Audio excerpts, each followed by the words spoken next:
Peace and welcome to the culture right here on the Black Star Network. Folks, we got a lot to talk about. Let's get to it. Look, let's talk about there's a new ABC Ipsos poll that says that voters are unhappy with President Biden's performance. Again, we'll break down the numbers for you so you can see and hear exactly why people are upset with the president. Also, let's talk about the story of little Izzy Tichnor. She is a 10-year-old girl that has suffered, that has a disability, and then unfortunately she committed suicide. There's a new report about the school, and we're going to share the details of that report. So we're going to discuss this issue of suicide among our children.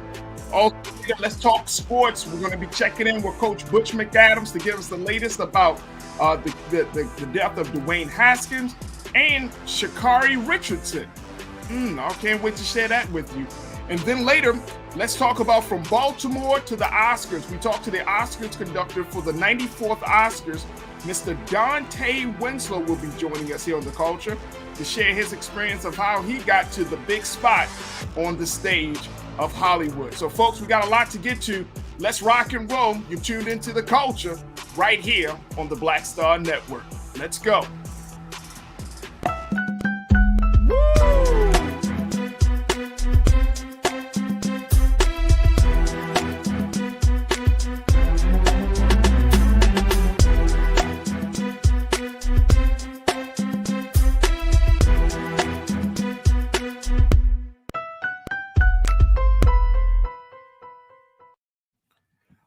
All right, good afternoon, folks, and welcome to the show. Welcome to the show. Oh, my goodness. Hopefully you enjoyed and had a great weekend.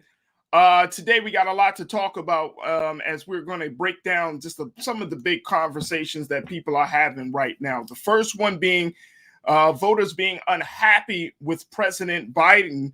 According to a new ABC Ipsos poll, they're finding that the president, half of Americans, check this out, folks, that people aren't feeling how the president is handling a number of issues around both the Russia-Ukraine situation and some of the domestic issues. And let me just share this with you, how the fact that Americans just don't understand how everything works in terms of gas. All right, here's what we're going to do. I'm going to break down these numbers. We're going to be joined by Culture crew members B. Fly and Nira Muhammad in a moment. But let me just break it down to you, folks. Check these numbers out, and you tell me what you think. This is according to ABC Ipsos poll. The first issue, the majority of those responding to Sunday's poll disapprove of how President Biden's handling the Russian invasion, though they also appear to support White House policy on it. I don't understand that one. If you're disappointed, but you support the policy, okay, that's interesting. Another part of it is most people support welcoming Ukrainian refugees. Remember, the president said he wanted to allow 100,000 Ukrainian refugees, sending troops to European countries outside of Ukraine and sending more military aid. So putting some boots on the ground, just not in Russia. But as you see, there's very little support for sending troops directly confront Russia, and most voters are also against setting up a no-fly zone over Ukraine. Here's the other part. 51% say they blame Biden for rising gas prices, and then 52% blame the Democrats. Wow. First, let's just try to deal with the smaller pieces, then work our way up to the big pieces. 51% blame the president for rising gas prices. Folks, I don't think that is not the president's fault. Let me just say that. That's not the president's fault. The president does not dictate what the prices of gas will be. What we're seeing right now in Russia and oil supply is based upon the idea of supply and demand. Simple economics, right? So if Russia is involved since Russia has been involved in this crisis, gas has kind of gone up. Russia is a major oil country. They have been affected and hit hard the most by what's been going on. So of course, that is going to influence the world market, the oil market across the globe. And as a result of that, we're going to see, because of the supply, that's going to create greater demand. And so those prices are starting to fluctuate up and down, as we've been seeing. So the president is not directly involved in handling that. The other part of it is, that's not a Democratic thing. It's not a Democratic thing, folks. That is not, oh, Democrats want it up, Republicans want it down. No, it's not a Democratic thing. That is just simple. This is economics. This is the business of oil production and oil distribution right here. But let's look at the other parts of this, which I think is very interesting, that people aren't happy with the president around this whole issue of how the president has been handling Russia and the Ukraine, wanting the president to do more, but they don't want the president to get directly involved in this whole situation with bringing troops on the ground. Don't mind putting troops in other places outside of Russia. Don't mind putting troops in European countries outside of Ukraine. Don't mind sending a boatload of money to Ukraine. Just don't send our troops. I want to go to our culture crew members. First, we're going to be joined by artist and co-founder of Blackwater Production House, Miss B Fly. B, thank you so much for checking in. It's always good to talk to you on Mondays. How are you this afternoon? I'm great, Farajii. How are you? Oh, you on mute, B? We got you on mute. There we go. You know, there's no telling what I'm going to end up saying. Right. Hi, it's Monday. It's Monday. And then in a moment, we're going to be joined by Nira Muhammad, who is going to give us some insight around this issue as well.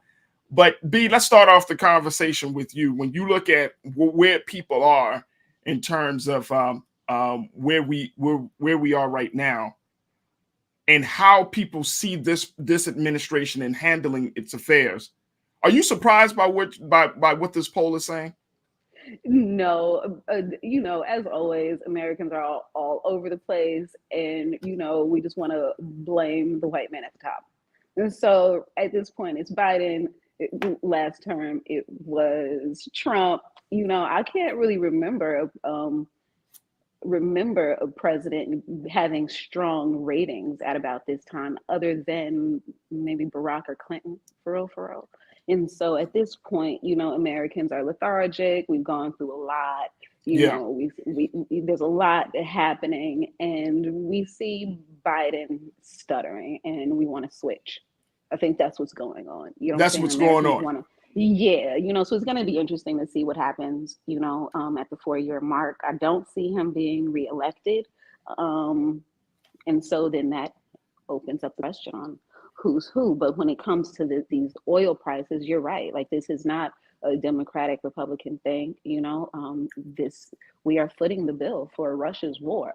Let's just be clear, Yeah. And so, and we're all having to pay for that, and so this is why there's always a talk of, is this going to bring us into a world war at the end of the day, because it's affecting all of the nations and everyone wants to pull out. And so, but we're in there, we're mounting up, and troops will be there soon.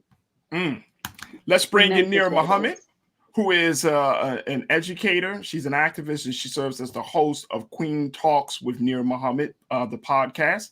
Nira, good to see you. Welcome back. Always glad to hear what you got to say.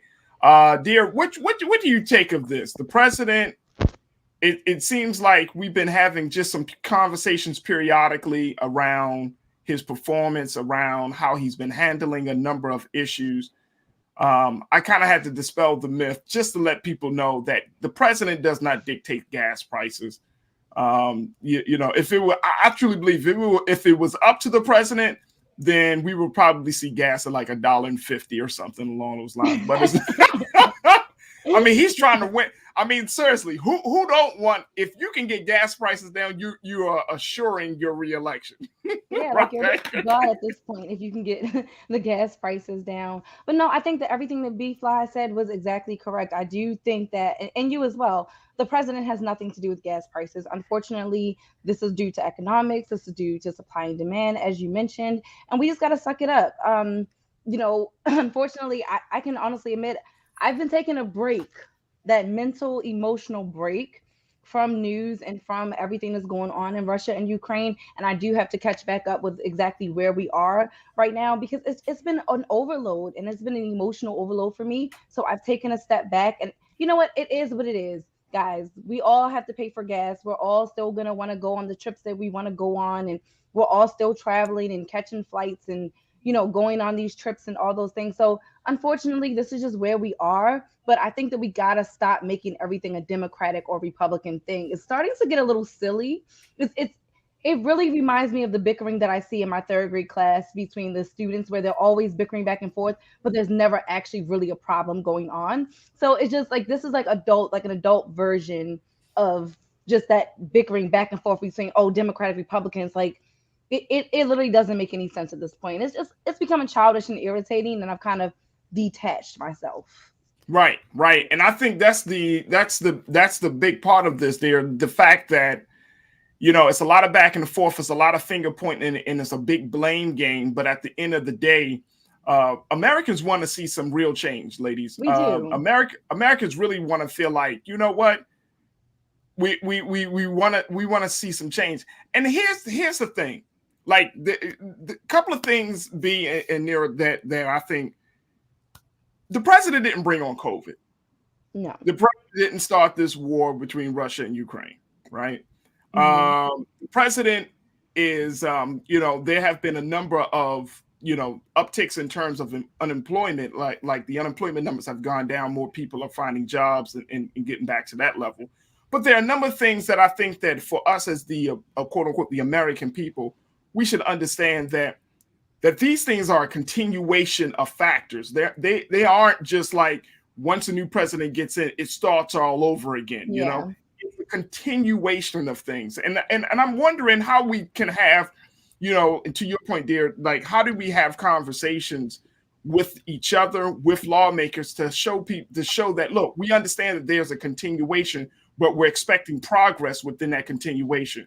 And is it realistic for us to expect that one person or one administration is able to change the wave of all of these things that most people wouldn't be able to create a dent in? Is that a real expectation? B? Oh, yeah. I think a lot of what's happening is a first world chatter. All right. A part of our privilege is the fact that we get to sit on our hill and watch these wars happen. We get to sit on our hill and complain about the prices, but we're still fortunate enough to be able to pay them. All right. And so, but there are real changes that are happening right under our nose that as a result of Russia not being talked about. Like, like Ketanji Brown, Judge Ketanji Brown, Supreme Justice. You know what I'm saying? Like, this is a real change, like going down, And so it's like there's a part of our first world privilege is to do the NARA and to detach from the chatter and focus on really where we can execute those changes. These wars are going down. These decisions are going to be made. They're going to affect our prices, but at the end of the day, the businesses that we're able to create in these zones are important, and that's what happens in times like these for Americans. Like, it creates business opportunities, and as a result, we end up being able to pull up our economic bootstraps. And so that's the part that I'm actually like looking forward to. With every war catastrophe comes another wave on our real streets of economic surgence, and so I'm ready for that. Yeah. Small businesses pop up in these spaces, you know. And so it's like, and there is a next small business surgence that's happening as a result of COVID kind of ending this, and planes opening back up, travel opening back up, and people aren't letting that go,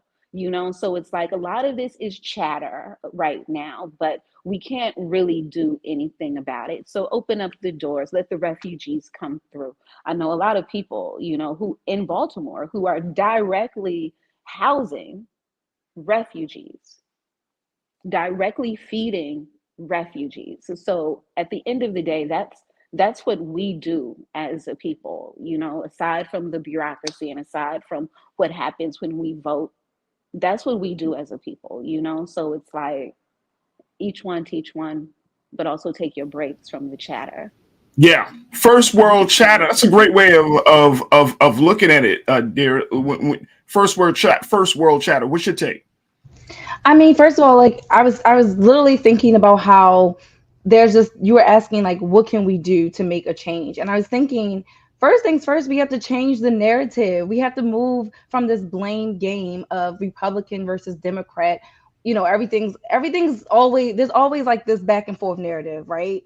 Women Hmm. versus men, black versus white, rich versus poor. We have to stop just for a moment, because at the end of the day, we're all the same. It doesn't matter whether you're at the top or the bottom. We all go through the same exact issues. We all get our hearts broken. We all deal with the loss of death. We deal with these things as humans. So for one, we gotta just stop. We gotta take the labels away just for a moment to say, you know what, this is a human issue. This is a human rights issue. This is, you know, I just feel like we can't have any type of real conversation if we're still stuck in pointing fingers. If you really come to the table, and if you study restorative practices and all that other restorative justice, if you come to the table already with the attitude of pointing blame, your heart is already filled with malice. You're never going to get anywhere.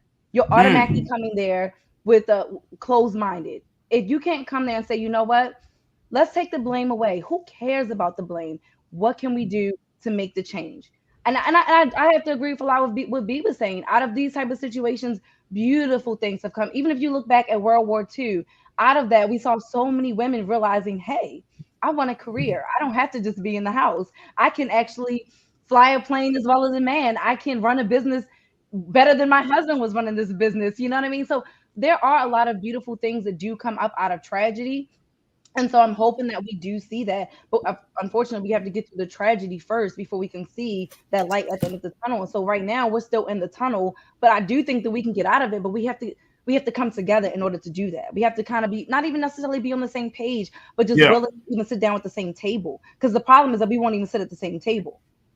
yeah, I would And the agree with. problems roll into each other. Like They Yeah. do. there's no problem recess in America. You know Right. what I'm saying? It's Like like a you Mm. just domino effect. you go into one after the other Yep. after the other, and then Yep. the last one isn't solved. It's just kind of forgotten until the Yep. boil pops back up. And so at the end of the day, you know, Russia has been plotting a very serious division of of of our nation, like of our people, like when it comes to our philosophies. And this happened years ago, like once they literally like unleashed their bots Mm. within social media, you know. Mm. And so it's like through 4chan and through all of these other, you know what I'm saying, like digital dark web forces, you know what I'm saying, like there's literally no way to tell who is who digitally anymore, Mm. you know. And so it's like in the entire conversation that becomes super combative. We're arguing with strangers over issues that these strangers can't necessarily fix. But Russia knew at the end of the day that America has a boil on its butt, and it's the fact that it has never restored Black people. And because America runs from the race issue, America runs from everything else. So it's like, it's Yeah. going Mm. to be no problem. Like, how do we save another nation when we're literally still held hostage by our captors who refuse to set us free? Yeah. Mm. Yeah. That's a great point. And I love what you just said, B. And to your point, Nira, that there is no problem reset. There is, you know, if we're going to have to look at this, and I hope that a lot of people are looking at what's going on in this country and saying, look, it's obvious that this one administration, that Congress, that our political leadership doesn't have what it takes by themselves to fix these problems, right? So we're going to have to, I think that we're going to have to reorient our own thinking as to what it means to be a citizen, an active citizen in this day and time. Reorient our own thinking to say, okay, what is the role in my role and responsibility? How can I help to deal with this trouble? Because we all been conditioned to believe, especially in this country, I can't speak about any other country, we've all been conditioned to believe that the United States government will solve all of our problems. And what happens when the United States government can't solve your problems? What happens when the United States government is your problem? Is your problem, curates your problem, exacerbates your problem for profit. Like, that's what it is. Like, my block is literally on the intersection of my pain and America's progress. You know what I'm saying? And so it's like, that's our government. Our government is the same one that feeds the school and the prisons the same food. Like, that's the United States government. You know what I'm saying? So it's like, we have to be careful. Like, the people who expect the government to fix the problem, they aren't understanding who's actually the government can't fix the problem. The disease. Yeah. They're too complicit in the disease. The FDA is complicit in the disease. And if the government, if the FDA, if any institution is putting out something and then is telling you how to fix it, then what will happen is that we're looking at a situation like psychologically, and dear, correct me if I'm wrong. Psychologically, when you're looking for help from a people that has hindered you, I would think that will create a psychological situation for you as a person that's looking for help. Of course. But I mean, I'm sitting here wondering, like, why we were like told all this good stuff about, relief for student loan debt and all these things. And, we were just, I feel like my generation itself, millennials, we were just like sold like this false narrative, like from the 90s on up, about how, we were promised this American dream. We were promised that, you go to college, you get that 4-year degree, and then you buy a house and you have the picket fence and you have the 2.5 kids and the dog. You were promised these dreams. And it's like, now we're sitting here, we are the most in debt. We have gone through 9/11. We have gone through the recession. We've gone through Trump. We've gone through COVID. We're going through, the housing market crash. We've gone through so many things. And then we're finally told, like, oh, well, maybe we'll go ahead and solve that student loan problem. Oh, no, we can't afford that student loan problem, but we can send some money over to the Ukraine. Yeah. And I know what some people say. I know what some people say on that deal. Some people would say, oh, well, that's two different pots of money. I mean, and I hear that. I do. Yeah. But it's like, okay, well, what can we do for the American people that is really going to create real and lasting change? Because even during the COVID pandemic, those checks that we received, did they really, like, if you were 3 months behind in your rent, what the hell did a $1,400 check really do for your family? Yeah. What did it do? You're 3 months behind in rent. What is the average rent? I think the average rent in America is about $2,200, between like 17 to like $2,200 for a 2-bedroom. Yeah. Like, the even with, saying, okay, well, minimum wage has now gone up to $15. That's really not a lot of money. I was making $15 when I was fresh out of high school back in 2007. So it's like, fast forward now, we're in 2022. You're talking about $15 an hour. That's not going to suffice. Not when you have inflation, not when rent costs way more than it cost back in 2007. Yeah. So it's like point. These things just aren't adding up. Even the money that they're trying to pay us is not adding up to what they're charging us for a loaf of bread.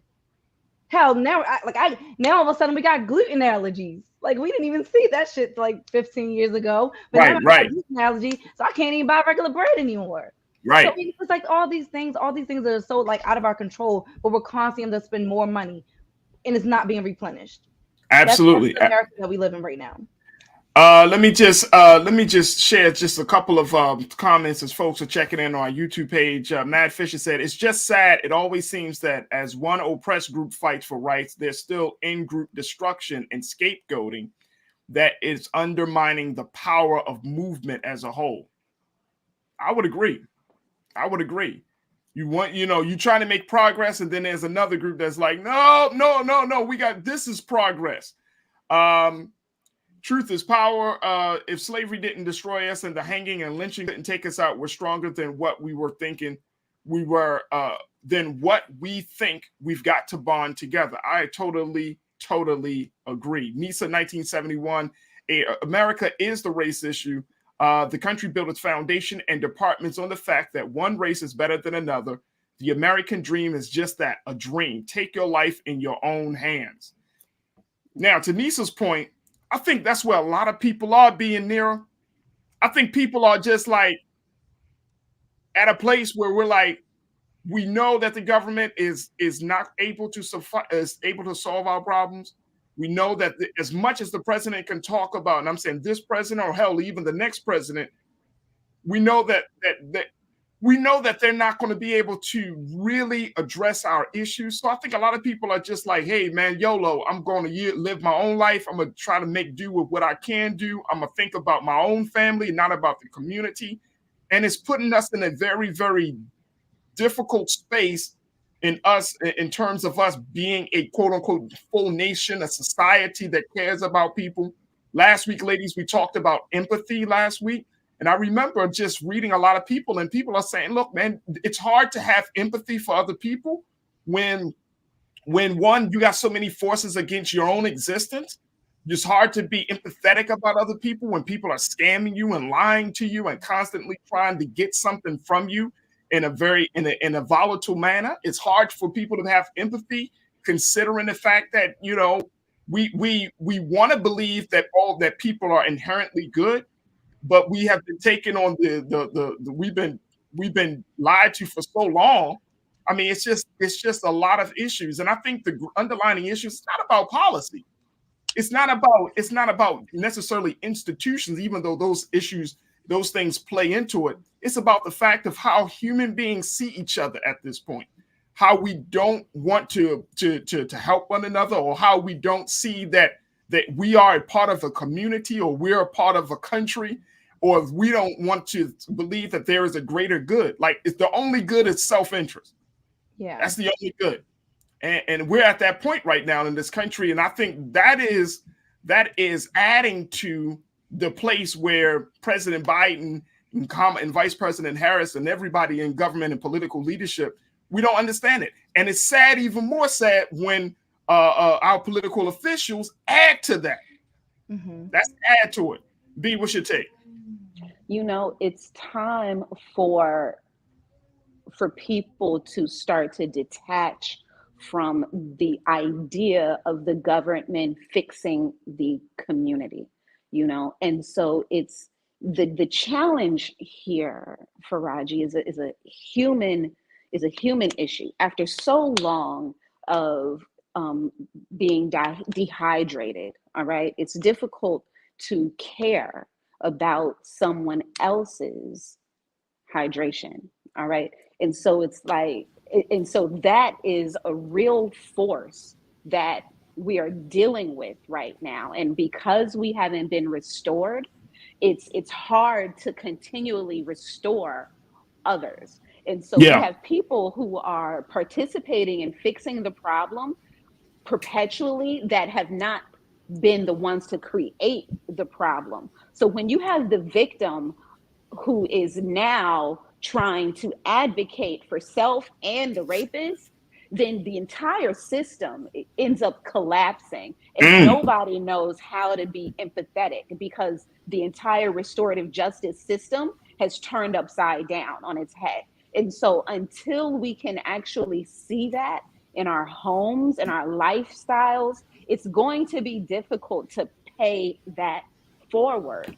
It's going to be. And that's why we have an unbalance with the nonprofit industry. We have an unbalance when it comes to in Baltimore anyway, the businesses, the for-profit businesses to nonprofit businesses. Oh my goodness, it's like 10 nonprofits to one for-profit business. And so it's like when you create a system perpetually of people needing to go to the overseer for food, clothing, shelter, how do you how do you create an empathetic approach to business?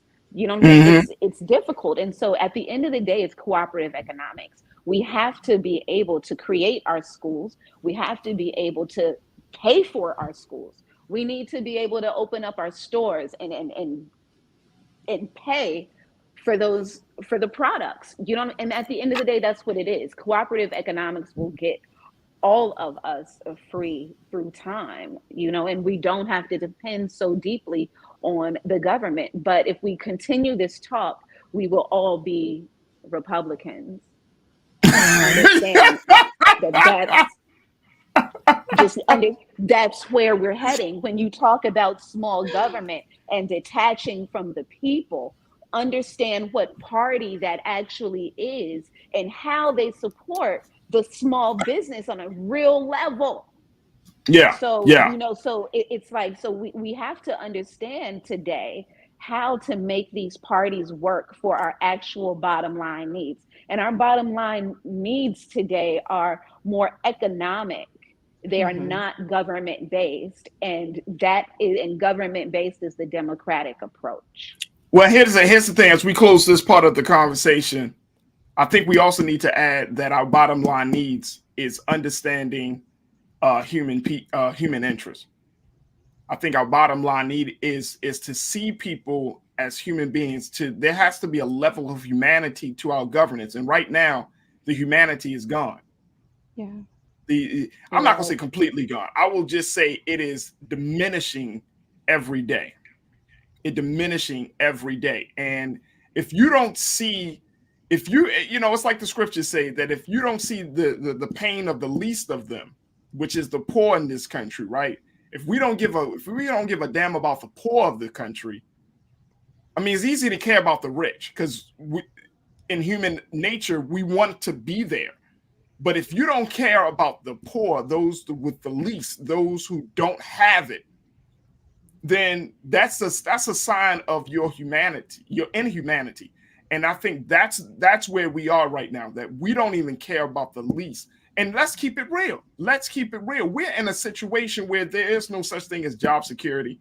There's no such thing as, you know, having it.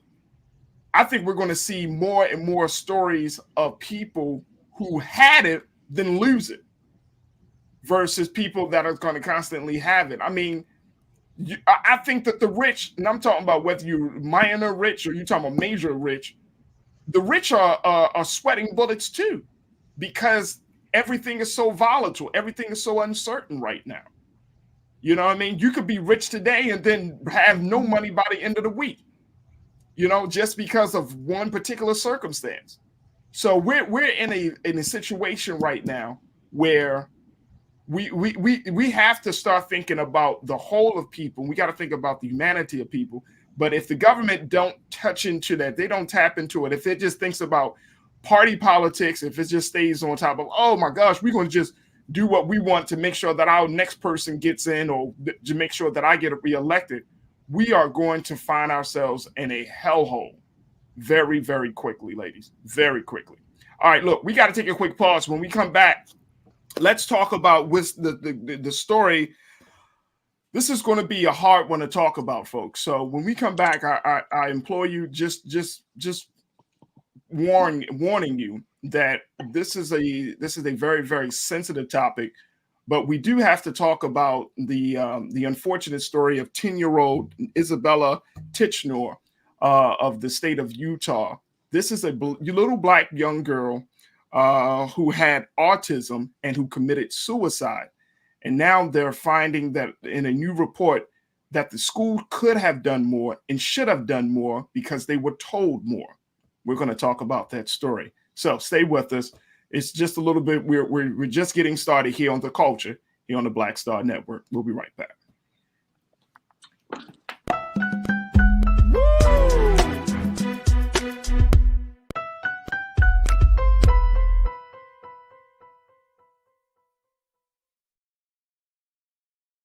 Don't you think it's time to get wealthy?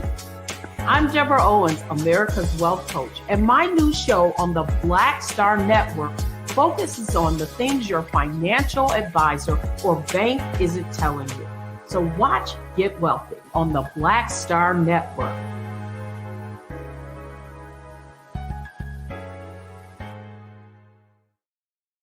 Pull up a chair, take your seat. The Black Tape with me, Dr. Greg Carr, here on the Black Star Network. Every week, we'll take a deeper dive into the world we're living in. Join the conversation only on the Black Star Network. Hi, I'm Dr. Jackie Hood-Martin, and I have a question for you. Ever feel as if your life is teetering and the weight and pressure of the world is consistently on your shoulders? Well, let me tell you, living a balanced life isn't easy. Join me each Tuesday on Black Star Network for A Balanced Life with Dr. Jackie. We'll laugh together, cry together, pull ourselves together, and cheer each other on. So join me for new shows each Tuesday on Black Star Network, A Balanced Life with Dr. Jackie.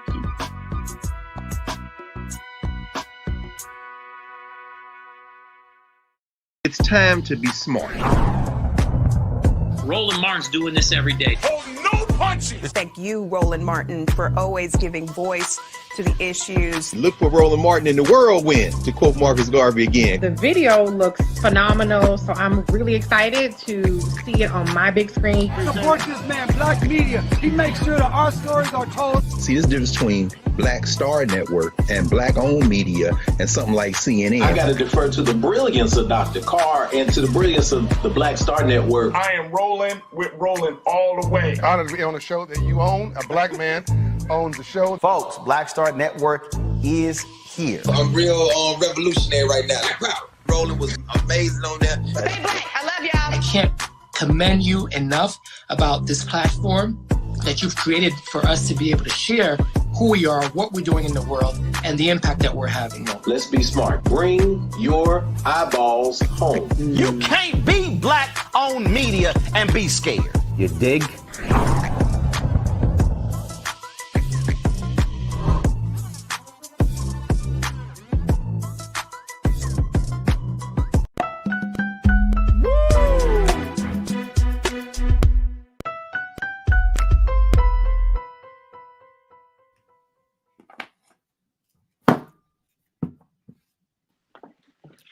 Folks, welcome back to the show. We want to talk about a story which I have warned you is a very sensitive topic. So, just wanted to let you know that as we talk about the story of 10-year-old Isabella Izzy Tichenor. This is a Black girl who died by suicide in November. Her mother alleged that the 10-year-old Black and autistic student at Foxborough Elementary in Farmington, Utah, had been bullied because of her race and her disability. There was a newly released investigative report that was commissioned by the district. This is that was composed of a 3-person review team that learned that Izzy was told by classmates and teachers that she smelled and needed to bathe. But according to the report, they found no quote unquote direct evidence the girl had been bullied on the basis of her race and disability. I want to share with you just a little bit of what was said in that report. According to review notes, they said that issues related to race, disability, I want us to put that on the screen if we can, please, Keenan. That this showed that the issues related to this report that relating to race, disability, and poverty sometimes intersect, and when they can further complicate already challenging situations. The findings do show, however, that the school failed to protect Izzy by dismissing and not investigating in a timely manner her mother's allegation that little Izzy was being bullied. Now, the Justice Department did her death came weeks after the Justice Department publicly detailed a disturbing pattern at the Davis School District in which Black and Asian American students had been harassed for years. An official had deliberately ignored complaints and from parents and students, and the DOJ findings came out in October And the agency had been investigating the school district since July of 2019. I want to bring back my culture crew, B. Fly, Nira Muhammad, into this conversation. This is really a sad. This is just a sad story. 10 years old, little Izzy was Black. She was autistic. She was being bullied. And as a result of that, she committed suicide. The school is saying, and in this report is saying, that it wasn't about her being Black autistic, but I don't think they have completely ruled that out of the conversation.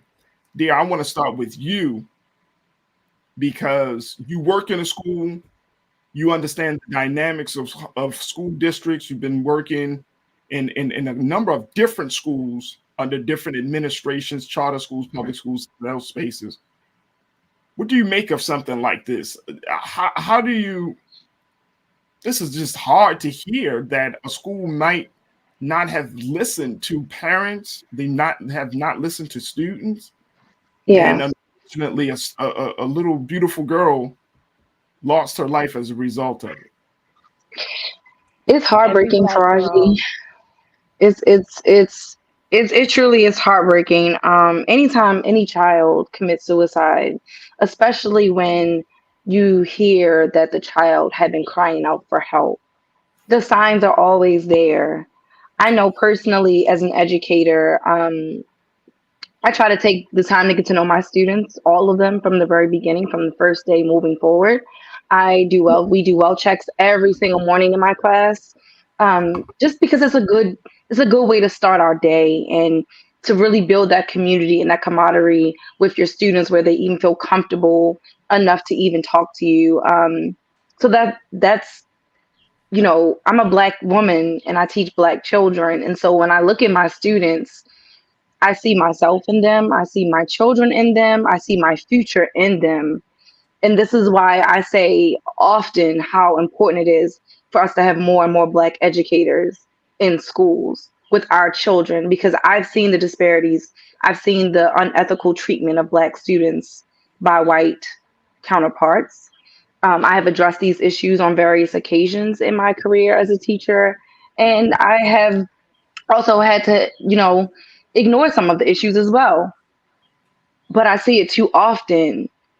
And I think that we have to have our foot on the necks of our schools, of the administration, especially when they don't look like us. Because too often the stories, the struggles of Black children, they're being ignored.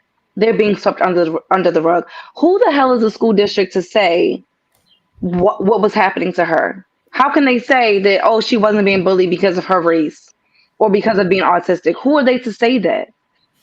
What did they do when those allegations? Is there a record of those allegations? That's another thing I wanted to ask. Is there a record? Did the mother keep a record of every time her daughter came to her about an issue that happened in class? Did her daughter come to her? Is this something that she came up with after? Like, there's so many questions that I have. And so for me, I need to know a little bit more information. And that's not to point any blame, but just because I need to know more. What was done? You know what I mean? And I'm looking at that on both the parent side and the school side, because being a parent is also important. And we always are quick to blame the school when also the parents, were they paying attention to what was going on? Did they address the issues that were going on? Because this is not just, you can't just blame the school. No, I mean, I you know, I think that the questions that you're posing are important questions. You know, according to the reports, you know, there have been a number of incidents that were reported starting in September of 2021. Izzy's, you know, from the name calling of not just Izzy, but also Izzy's sister had allegedly been called names by a student. There was you know, some level of harassment. I mean, you got all of these reports. So there's a paper trail. There's a paper trail to prove that this was an issue that happened at school and it wasn't properly addressed. There's a paper trail. Yeah, to see, and that's the thing. Like, this new report is saying, hey, The school That's so insulting. That is insulting for the school to even come out and make a statement saying that this was not based on her being bullied when there's a paper trail that proves that this girl was indeed being bullied. No, they were saying that it was not being bullied because she was Black and autistic. So what does it say what does it say that was being said about her then? Because if there's a paper trail that says that she was being bullied, I'm pretty sure in that report, as a teacher who has to write these reports when these things happen in my classroom, when I have to write a BIC, I have to put verbatim what was said. You can't tell me that there's not a paper trail that says exactly explicitly what was said to this girl. You're not going to tell me that. Yeah. Yeah. Someone's not doing their job. So as a parent, now I'm coming after her teacher too. You're there. You're responsible for my child. I tell my students every day, from when you're here with me from 8:45 to 3:25, you're mine. You belong to me.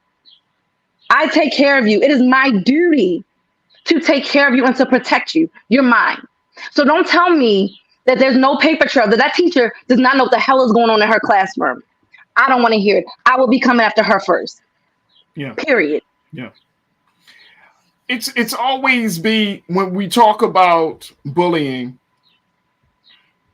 and just to add to what the sentiment that Nira has around the paper trail, the knowledge of what's going on, the infighting between the students. And let me just be clear. Let me just say, we know. Yeah. If you know what the hell is going on in your classroom. You're in four walls a damn day.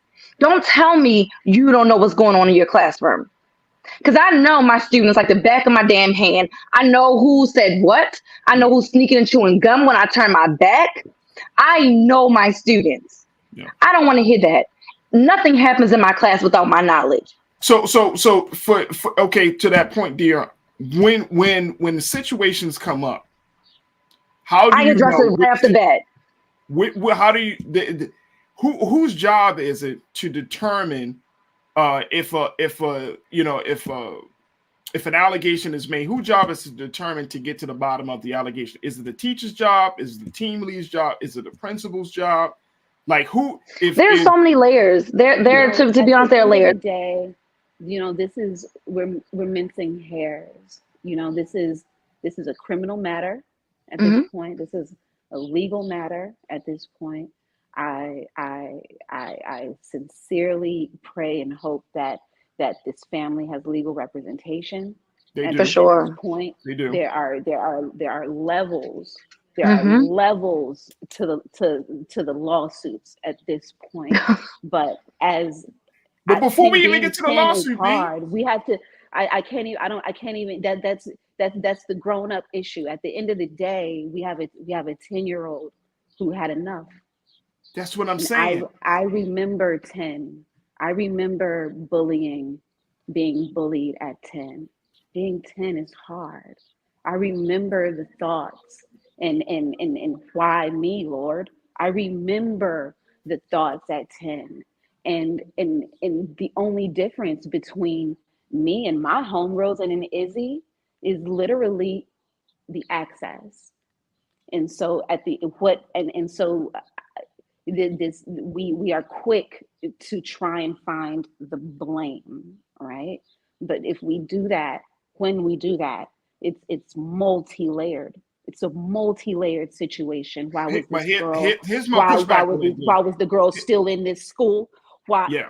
But then when I look at the framework of Utah, of Utah and this Mormon state, this white Mormon state, this white patriarchal Mormon state, where the voice of women is muted. So I can't even. So the voice of a Black woman, I can't even imagine where her voice echoes. And so for a little girl, I literally can't even imagine who on earth in Utah would hear her. Mm-hmm. So I can't. So it's like, so I understand, regardless on whether she was autistic or not, and so and so that right there is the problem. For me, that's where the problem is. The fact that I can understand what happened in her mind and how and how her mother didn't get her out of there. That's the part that I'm trying to, as a mother who pays attention to my child. You know, I hope that if my child is in an environment and he is crying out for help, I hope that as a mother, I'm able to be that first line of defense, you know. So for whatever so the levels of breakdown that has to have happened in Izzy's world for this suicide to be accomplished. No, and I'm with you right there. And I think that, to your point, there are a number of people responsible for the death of Isabel Tichenor. There are a number of people, right? And let me just say, if you have one child, it only takes one. If you have one child who goes as far as to take their own life, then that one child that decides to commit suicide is equal to 10 people being removed from the school system. Right. I'm going to just say it like that. Because there's no way in the world you mean to tell me the teacher didn't know, the team leader, the administrator. Now. There's a way that those other people don't know outside the teacher. There's a way that easily that the team leader doesn't know. Break it down. Easily that the principal doesn't know. But that teacher knows. That teacher knew. I'm one of those teachers that I handle things in-house before it goes outside of my classroom. But that's because I'm a Black teacher teaching Black children, and I have a way of handling my students that gets stuff accomplished. But they know. That teacher knew what was going on in her classroom. And if she didn't see an issue with it, because when you were talking, you mentioned that the teacher also made comments about the little girl's smell, which means that one of the students did. One of the students did. The teachers made. I remember, but you said something about the teacher when you were reading. Either way, the teacher was complacent in that if she allowed it to continuously happen. Did the teacher go and tell anybody else? No, because she didn't make a report about it. I see that Joel said that the report also found that staff at Foxborough School did not show actual knowledge of the. Oh, that's something else. He's saying, The school received reports of bullying allegations, but it took months for staff to create an official record. So that means that while this was happening, it was not being recorded. It was not being reported. Right. The teacher wasn't saying shit. She was allowing it to happen. That is the issue that I have. Now, whether or not Izzy went home and told her mother, because children do not always do that. Right. They don't always. If she went home and told her mother, and her mother went to the school and nothing changed, do you really truly believe that little girl would have went back to her mother again? No, because at that point, she would have felt like she had no faith in going to her mother about it. How do I know? I see these issues happen all the time, which is why me as an educator, I'm on top of it as soon as it happens. I'm nipping it in the bud. I'm addressing it to the student who are the perpetrator, and I'm also addressing it to the entire class to let them to know that I'm setting precedence in this room that that's not going to fly. Right. I just had a student call another student a faggot in my class. I nipped that shit in the bud to the whole class. First, I addressed the student that said it. Then I addressed the whole class. Here's what I want to say. Again, this is the teacher. This is the teacher. I get it. Let me just say this though. You and I, dear, know, and B, we all know that there are individuals who have the title of teacher of the classroom, but they're not as invested. All it takes to be a teacher is a pass of praxis. That does not say whether or not you like children. That doesn't say whether or not you.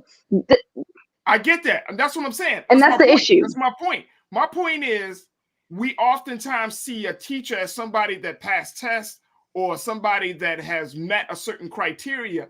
I'm speaking about the thinking, the attitude. I'm talking about an individual who truly has taken on the great commission of being an educator as a cause, as a calling versus just a job. A job. You know what I'm saying? Let me just share this with folks, man. The report in this newly investigated report, they said none of the more than 40 employees and students interviewed for the investigation recalled Izzy being quote unquote expressly bullied for being Black or autistic. Many said students and teachers made comments about her hygiene. I said that. I just said that. So when you're right, you're absolutely right. So that was my mistake. So here's the thing.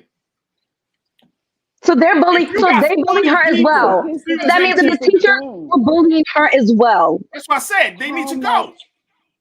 How much responsibility is the teacher supposed to have over the hygiene of that child? So this is what I did. And so at the end, I know what you did. I had an issue. I'm saying I had an issue. No. I'm saying I had an issue. Because when you give birth, before your child goes to school and you create a human, there is a responsibility on you to make sure that your child is able and ready and stable and ready. All right. And so when you put your child in school with this idea that the teacher is now the parent and you detach from that right there creates this off balance in society. My son's teacher is in no way my son's parent. In no way. I pay this woman to teach my child according to a curriculum. Now, it is on me to read all of the cues with the human that came from my body. And when there's a problem and he can't express it, it's on me as his mother to decode that. I don't expect the teacher to be, and all of his teachers to be that level of adept at all. But I don't expect it. But that comes back to community, though. But that does come back to community. And only the institution that was at blame. No, this child did not live at the school. This child did not bathe, and the responsibilities of hygiene did not start at the school. So at the end of the day, we have a literal 360 issue with this girl's village, and she decided, I'm out. But see, my issue with this is that even still, it is yes. At the end of the day, she went home. Home. Even with that, as a teacher, there's a way you handle that, though. But I'm not blaming just the teacher. Isabel's life more on the teacher than on her parents. I'm not putting the blame just on. Let's get a response from there real quick. Just real quick. This is a multi-layered, multi-blame. But as a teacher, you don't make fun of a student. That's when you schedule a meeting with the nurse, with the mom. Let them know, hey, and there's a way to do it. Because I had a student who was being made fun of for his smell because he had an incontinence issue that his mother was addressing. That his mother was addressing at the hospital. His doctor was made aware of it. This was an issue that he had, a medical issue. So that's what I'm saying. There are levels to this because even still, I addressed this issue with his mom. I found out that this child had a medical issue. His smell was bad. It was unbearable because he smelled like shit all day. But guess what? It wasn't his fault. It wasn't that his mother wasn't keeping him clean. It wasn't any of those things. It was something that they were dealing with and that they were trying their best to deal with. I had to send him down to the nurse a certain amount of times a day to get cleaned up. So, but again, how could I as a teacher join in on this child being made fun of? That's the part that I'm talking about. As a teacher, you don't just join in on a child being made fun of because of a hygiene issue. You go to the parent. You talk to them about it. You deal with whatever the issue is. If it is a hygiene, the mom's just not bathing them, then that's when the social worker or other people get involved. But as the adult in the room, I don't join in on that shit. That was just the point I'm making. But at the end of the day, and again, as adults, when I send my son to school, where we're looking at where this child was even looked at human. This child was not even looked at as human in this dynamic. You're comparing this to you as a teacher. I'm not comparing. This is not about me being a teacher. This is me. No. This institution that's did not the issue. humanize this little girl at all. That's the issue. That's the issue, She B. wasn't humanized at school. She wasn't humanized at home. And so as a result, and that's the issue. So that's why I'm saying this is multi-layered. It's hella layers to this shit. Exactly. I completely agree. But what I can't do is put 51% of that blame on that school, because it's not just on the school. It's definitely not just on the school. That child comes home, so it's I like, agree. As a parent, that's that 51%. You know what I'm saying? 49%. We're gonna take that to court, and I'm going to sue for every fucking thing.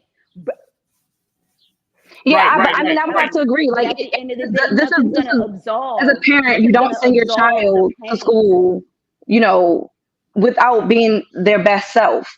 That's a whole other issue. There's so many students who don't come to school as their best self. But that doesn't mean that I can allow my students, the other students, to make fun of us once because they don't get a haircut or because their uniform is dirty. These are things that we deal with. But as the adults, I don't give a damn if a parent, I do obviously give a damn for parents not doing what they're supposed to do. But when those kids walk into that building, you are a public servant. That is your fucking duty to protect those kids. Granted, yes, ideologically, but when all you have to do is I'm just saying as a parent, because I'm a mom too, when I send my child to school. Okay, we can't hear. Wait a minute, hold on, sisters, hold on. This is not about me. Like white teachers are not humanizing our children, and that's the problem. I think. Listen, hold on. Dynamics. I think both of you are really saying the same thing, if I'm not mistaken. If I'm hearing, I completely agree. Like that's part of the issue. Both of you are saying the same thing. I think, B, to your point, you're saying that this little girl, this 10-year-old girl, was not seen as a human being. Therefore, she was the target of bullying. Dear, to your point, you're saying yes, that is absolutely true. And that there is a responsibility that the teacher, the one closest to the girl in the classroom, has to have in order to make her education or her learning experience better. She's responsible. When that teacher is responsible for your children, I don't think we understand how serious of a relationship it is between a teacher and a child, and a teacher and the students, that when we drop our children off, we're essentially handing over care for our children for 7 to 8 hours a day. Yeah.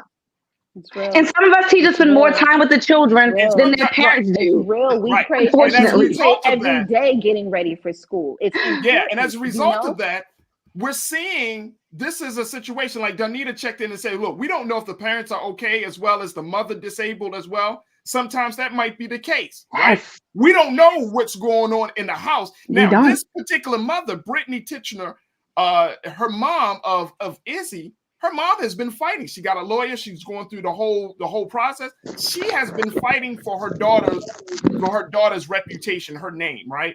But we don't know the other side of that. That's the unfortunate part about this. We don't know what goes on inside the house. We can only speak, like you said earlier, B. We on like the hilltop, you know what I mean? We kind of like looking in on a situation.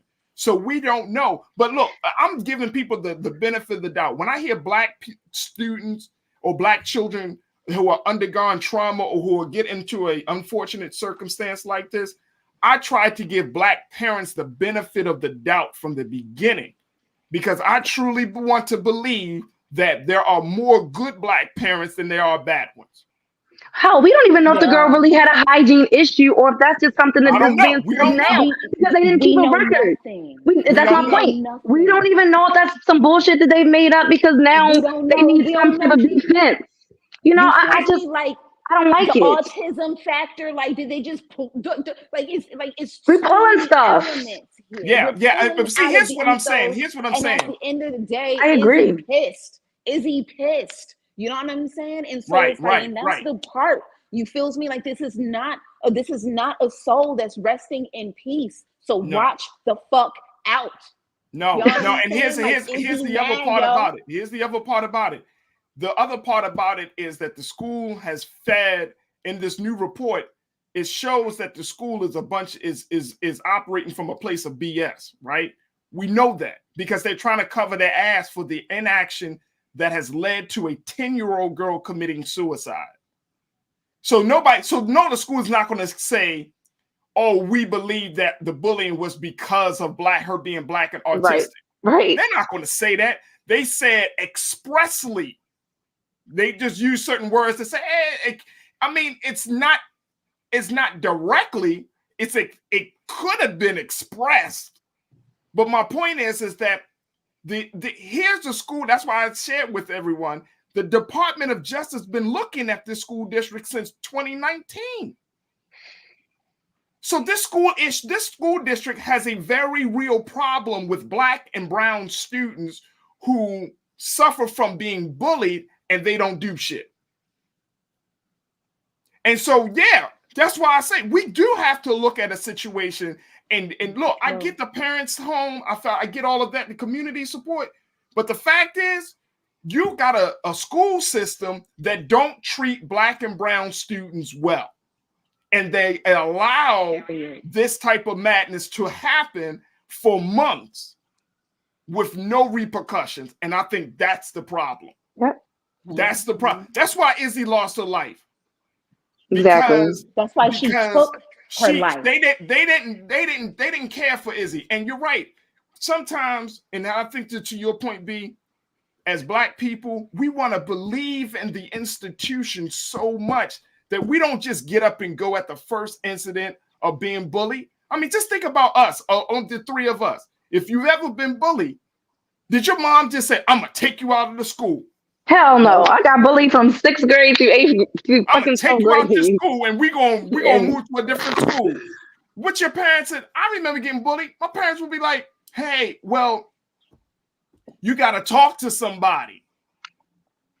That's not how my And family so it's like, handled it. and there were They got my Well, I'm cousin. coming you up had to there. deal with it. That's You what had I to was deal. You had to deal. Like, you know, when I was You growing had to up, you deal, know, right? That's what I'm you had to saying. You deal. didn't Like, just this get was up a and part. go. This was a You didn't part get of up you and go. And understanding sometimes like how parents to don't have the advocate for resources to yourself. do that. Yeah. Yeah.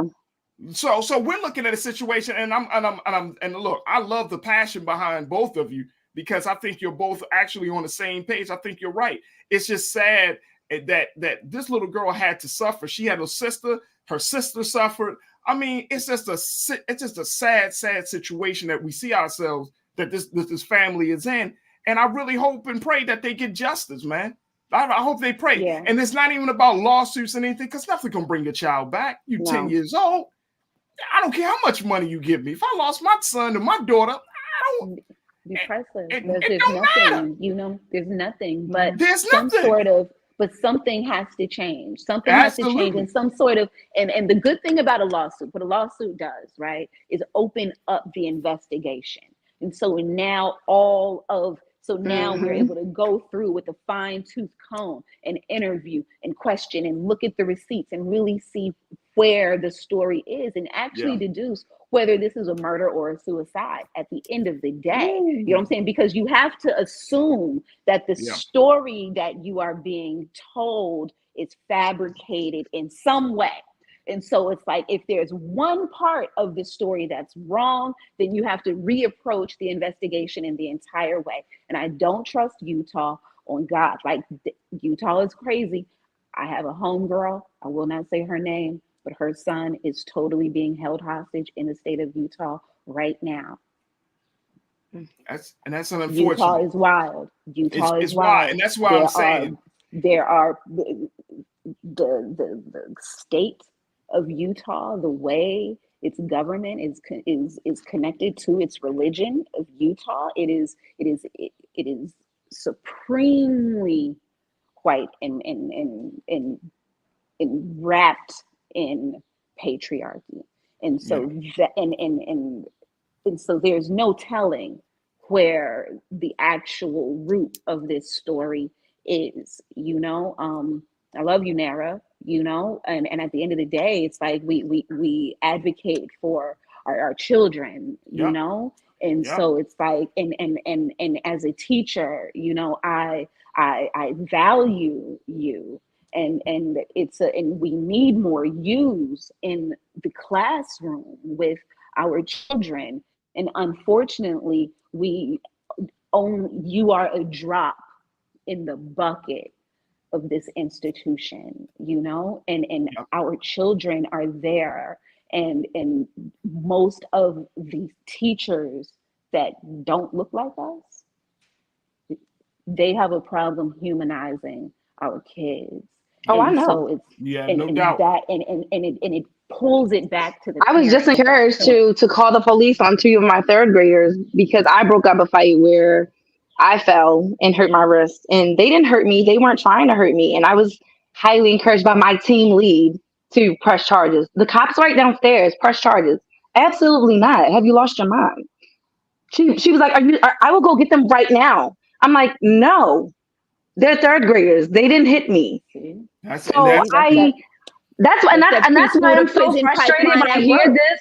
When I hear these things, I get frustrated because I'm in there, and I see even in Baltimore City, I see our children the way that they're dehumanized by my fellow educators. So that's why I get so frustrated. Look, we will have to stop it right there, ladies. We're going to take a quick pause. When we come back, let's shift gears, talk to Coach Butch McAdams about the latest around the case of Dwayne Haskins and Sha'Carri Richardson. So stay with us. It's The Culture on the Black Star Network.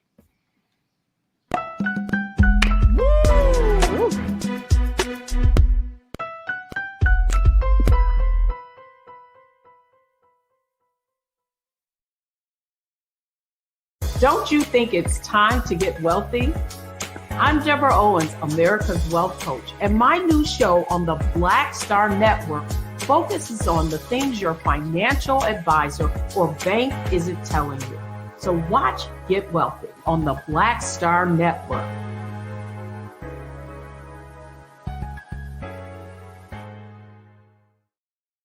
Hi, I'm Dr. Jackie Hood Martin, and I have a question for you. Ever feel as if your life is teetering and the weight and pressure of the world is consistently on your shoulders? Well, let me tell you, living a balanced life isn't easy. Join me each Tuesday on Black Star Network for A Balanced Life with Dr. Jackie. We'll laugh together, cry together, pull ourselves together, and cheer each other on. So join me for new shows each Tuesday on Black Star Network, A Balanced Life with Dr. Jackie.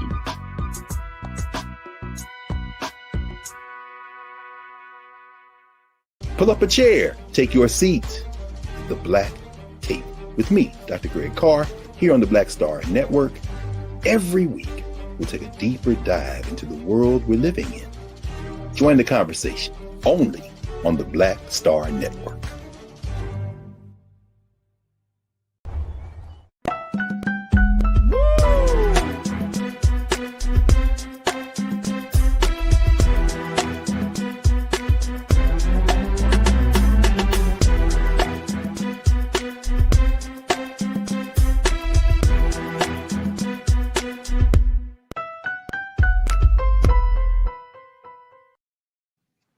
All right, folks, welcome back to the second hour of the show. We been getting some great conversation. We want to just have this next discussion in the area of sports, and we want to bring in Coach Butch McAdams, who is the host of a number of radio shows across the country, to give us the latest about the issue around the situation around Dwayne Haskins. This is the Steelers quarterback who unfortunately was killed over the weekend, and also give us some updates about Sha'Carri Richardson as well. So, Coach Butch McAdams, thank you so much, sir, for joining us once again. How are you, Coach? We got Coach on. Yes, I'm here. Good. Can you hear me? Yes, sir. We got you, Coach. Yeah. A very tragic situation for anyone to die like that, but especially someone that was so young, 24 years old, soon to be 25. Just a serious tragedy. So, Coach, the word has been that he was on an interstate, and right. I want to share. And Keenan, if we can just pull up with this, because he was hit by a truck, unfortunately, and he was on this interstate. And before we get to that quote, I want to, if we have a screenshot of the interstate, of the space that where he was hit. But Coach, Like, what happened? Like, he was walking along an interstate? Yeah, certainly, like most of us, we weren't there. We can only go by the reports that we've read. And I've read that he had ran out of gas. Oh, okay. And if so, I don't know where he was walking, but I heard he was trying to cross the interstate. And life lessons have taught me that when you're on an interstate, stay in your car at all costs. And if you have to get out on the passenger side, close to the road, not where the traffic is. Yeah. Because there have been so many tragic deaths where people have gotten out to do one thing or another. And cars on the interstate, as you know, they're going at a minimum of 65, 70 miles per hour. And so it's a serious tragedy, very sad. Yeah, he was struck and killed by a dump truck while trying to cross the highway on foot in South Florida, according to the reports. He had been walking on the highway for unknown reasons, according to the patrol officer. I'm trying to wrap my mind around. I don't know what was going on there because, look, I don't want to play armchair quarterback, but I don't know what was going on there because just about all of us have cell phones. Right. And if you run out of gas, then you can call someone to bring some gas to you. Right. Right. Whatever insurance you have, AAA or, whatever, you call. But to walk that time of morning, probably it was not full daylight on an interstate, that was very dangerous. It's very unfortunate. Very unfortunate. Yeah. And Coach, I want Keenan, if we can just pull up that situation, the where Dwayne Haskins. Take a look at this, folks. I mean, it's like multi-lanes. Coach. Yeah, I mean, what you don't do that. And I'm angry because here's a young man's life could have been saved. You don't cross. That's multi-lanes. That's in football terms. The width from one side to the other was, what do you think, maybe 30 yards? Mm-hmm. 30 yards. And a car that maybe when you started, you didn't see is coming down on you. Yeah. You don't do that, folks. You just don't. Of course, this sent out a shockwave throughout the sports world. Mike Tomlin, who serves as the head coach for the Pittsburgh Steelers, put out a statement saying that he was devastated at the NLL loss for words. The other part about his death also, Coach, was the fact that there was a sports writer that had said that he was, as a quarterback that hadn't landed the starter spot, that he was a struggling quarterback. Which is true. It's true. Now, and that the way that they begin to report this story was that Dwayne Haskins, a struggling quarterback for the Pittsburgh Steelers, was killed, and people took umbrage with that. They got upset with this writer because they're saying, well, why did he start the conversation off about struggling quarterback? And it leads us to ask this question that when athletes are in a tragic situation, that sometimes, in particular with Black athletes, some of the worst parts of their careers are brought to the forefront. Do you think that the writer was correct in bringing that to the forefront of people's minds? Listen, I didn't have a major problem with it. Now, you can question judgment, And would I have led off with that? No. I would have led off with a tragedy. 24-year-old Dwayne Haskins was hit and killed by a dump truck this morning. Haskins, who came into the league originally with the Washington football team, currently with the Steelers, his career had been struggling, blah, blah, blah. I would have mentioned it, but maybe not at the beginning. And for folks who follow football know that that's what it is, that he has had one controversy after another in terms of football, one bad decision after another in terms of football. Right. So I really didn't have a problem with it. But again, I would not have led off with that. But I certainly, if you're going to do a full piece, you have to mention that. Coach, it makes me think about the time when Kobe Bryant was killed. I remember reading stories saying, I mean, of course, we know Kobe had a fantastic career, but some journalists went as far as to start off the conversation or to report his passing, talking about his rape allegations, his rape case. Well, and it was like, right. I would not have done that because it has nothing to do with his career. I mean, in terms of on the court, now that certainly was a part of it, but I would not have brought that up with the Kobe Bryant situation. Haskins, I think it was fair, maybe not at the beginning. Yeah. So so what in a case like this, how do we make sure that that Black athletes in particular get the respect that they're due if an unfortunate circumstance is presented in their life?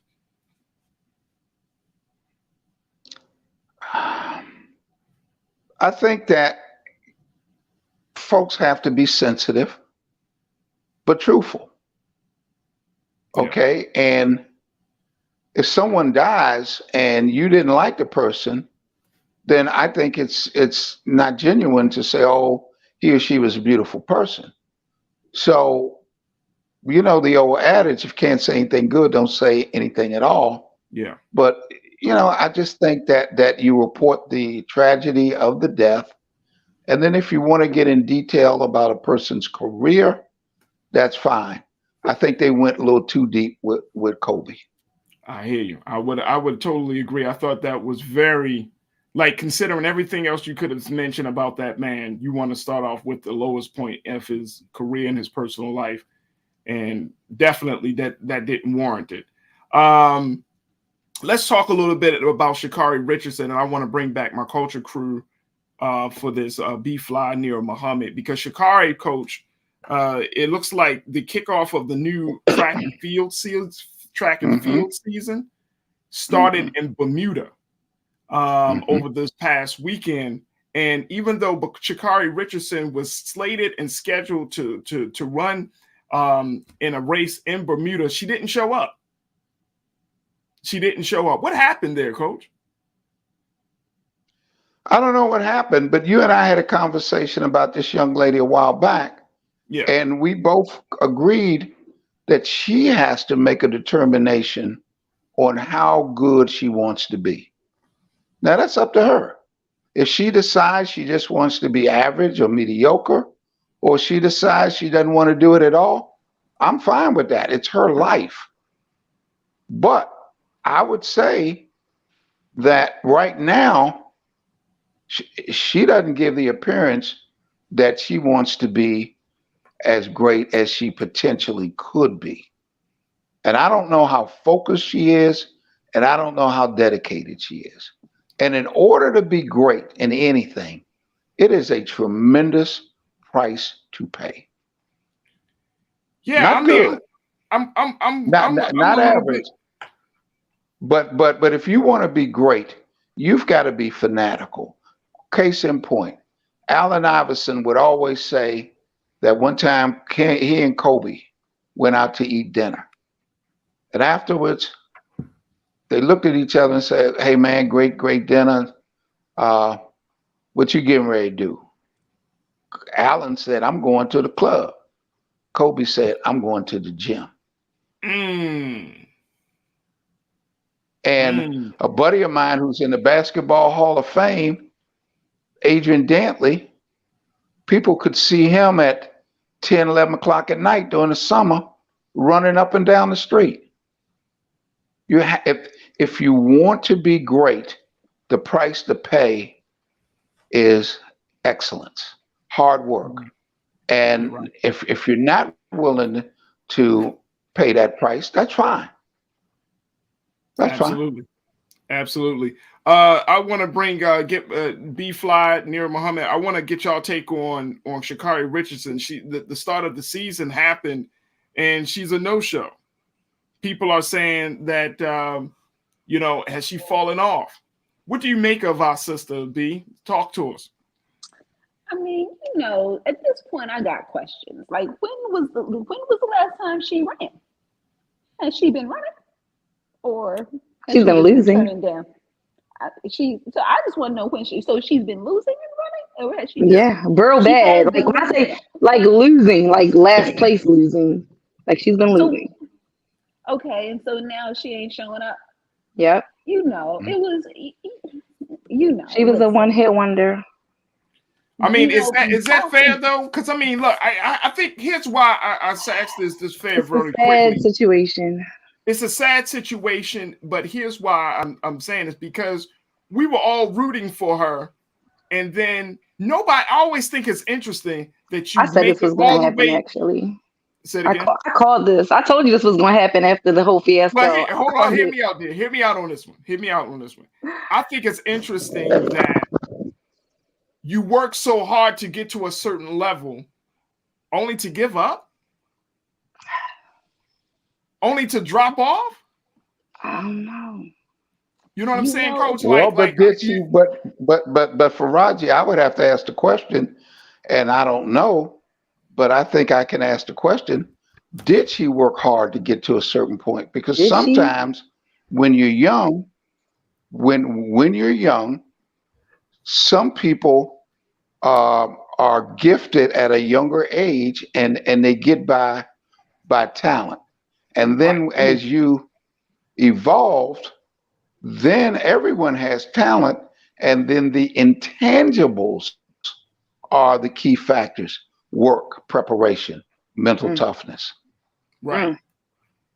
So with that situation, with the passing of her loved one, with her being, because of the marijuana situation with the Olympics, I mean, I feel like, Nira, to go to you, that it kind of really knocked her off her game. And because the last time we actually heard from Sha'Carri is when that other young lady from the 15-year-old skater. She's comparing her situation to her. That doping situation. And then prior to that, she was making fun of Jamaican culture after losing to the 4 women from Jamaica. I mean, she just had one controversy after another, and I think that can really throw off your game. That can really throw off your focus. Do we want to see Sha'Carri get back on her A game? Of course we do, because anytime you see a young person with talent, with promise, you want to see them go all the way. Right. But she's been hit with situation after situation. And then I think it's embarrassing. After her running her mouth, always saying how she was the best and she was going to win in the Olympics, she lost to those same women who were in the Olympics. So I think now she's a little embarrassed because she did come back after kind of going on this big Twitter rant about how she was going to win and then coming back and then losing in those qualifiers. I think she lost like really bad. Like those last 2, she didn't even she came in like last place. She came in last place. And I think that was really embarrassing for her. When you talk a big game and then you don't come through, you're embarrassed. And there's a lot of pressure on her as a woman, as a Black woman. We can just, the list can go on, but I think she's just embarrassed. And I think that maybe she needs to, as Coach was saying, get her mental, get her emotional, get that stuff in order. And to even question herself, does she really love track and field? Is this what she wants to do? Is this what she wants her identity to be based around? So Sha'Carri is going to have to make that decision on her own. Like that's for her to decide. B, what's your take on that? I concur with You you. know, there's a difference, like Coach said, between talent and skill. And when you are young in the game and your accolades are based on talent, that can only take you so far. And if she doesn't have the focus that's going to take to sustain her, to create her championship, then she's just a pop culture blip, you know. And so and that might be what it is. And so I'm wondering, there seems to be like a similarity though between Sha'Carri and Naomi Osaka in tennis. You know, there's a greatness, but there's something that is not ready emotionally to handle the weight of being a champion at this level.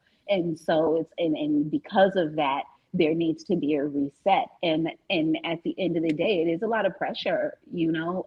It is a lot of pressure. It is a lot of pressure. And if you can't sustain, if you don't have that level of grit, unfortunately, the game will weed you out. And that's what you're saying, Coach. What you think? You think we're seeing that right now? Absolutely. Those great points.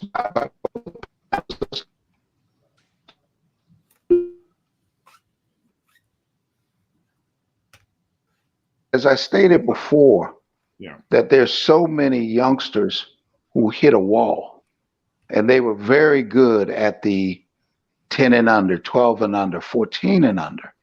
But when they get to high school, then it's more about how dedicated you are, how much time you want to put in my case, basketball, in the gym.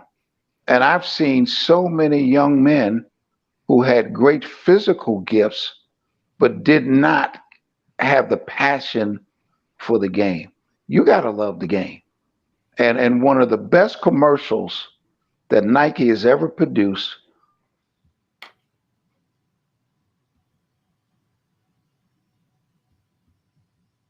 We got Coach.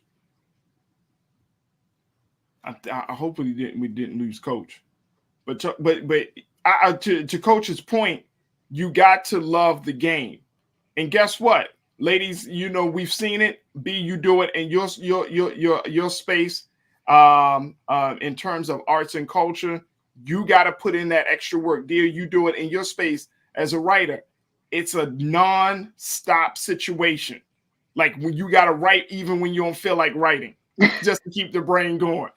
B, you got to create music even and create even when you don't feel like creating at this point. And it's the same thing even for me. You know what I mean? Like I always try to take on opportunities when I'm interviewing people because I want to make sure that I keep my interview skills sharp. I want to make sure I keep my presence sharp. So it's an ongoing thing. And to Coach's point, some people think that they want that, but that's a determination. Dear, I know you and I, we always talk about Tom Brady. Tom Brady don't take no days off. Nope. Tom Brady don't take no days off. We talk about Jay, we talk about Beyonce and all of them. But guess what? I wouldn't want their schedule. B, I would not want Beyonce's schedule at all. We see the trips, but we don't see the hours of time that she put into the dance studio. How many she lives in the recording studio. You know what I mean? I wouldn't want none of that. I wouldn't want none of that. Any final thoughts before we move on? Well, let me say this, Farajii. Yes, you know what? You wouldn't want it because that's not your want. That's not what I know. That's not your want. But see, I can tell folks that if it's your want, you're going to put the time in. Because I recall for at least 6 months, 5 days a week, you would get up at 4:30 in the morning to be on time to do a 6 o'clock morning show. Denny, Coach. Now, how many people? Yeah. Left me cold. And I did it. Totally on it. I did it as well. I did it as well. And I was driving from DC to Baltimore. So we all have our want. It depends on the want. But obviously, obviously this is not, or at least right now, neither one of them appear to really want it that bad. How bad do you want it? There it is. How? There it is. Coach Butch McAdams, it's always a pleasure. Thank you so much, Coach, for joining us today here on The Culture. It's always a pleasure, brother. Thank you. Absolutely. All right, folks, we got to take a quick pause. When we come back, let's talk about from Baltimore to the Oscars. Yep, we're going to talk to the great Oscar conductor for the 94th Oscar celebration and ceremony, Mr. Dante Winslow. I mean, he started off playing the trumpet. Now he's directing things. He's making musical situations happen. And I'm so happy to have my big brother joining us today. So we're going to be talking to him right when after this break. So stay with us. It's The Culture right here on the Black Star Network.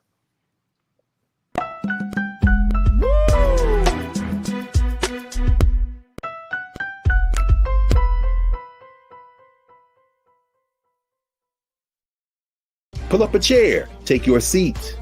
The Black Tape with me, Dr. Greg Carr, here on the Black Star Network. Every week, we'll take a deeper dive into the world we're living in. Join the conversation only on the Black Star Network. Don't you think it's time to get wealthy? I'm Deborah Owens, America's Wealth Coach, and my new show on the Black Star Network focuses on the things your financial advisor or bank isn't telling you. So watch Get Wealthy on the Black Star Network.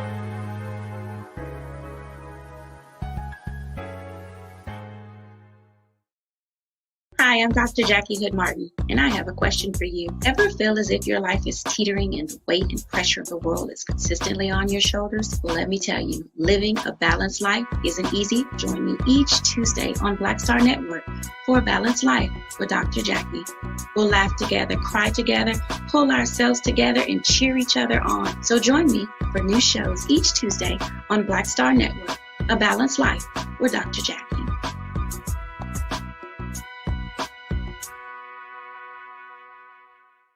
It's time to be smart.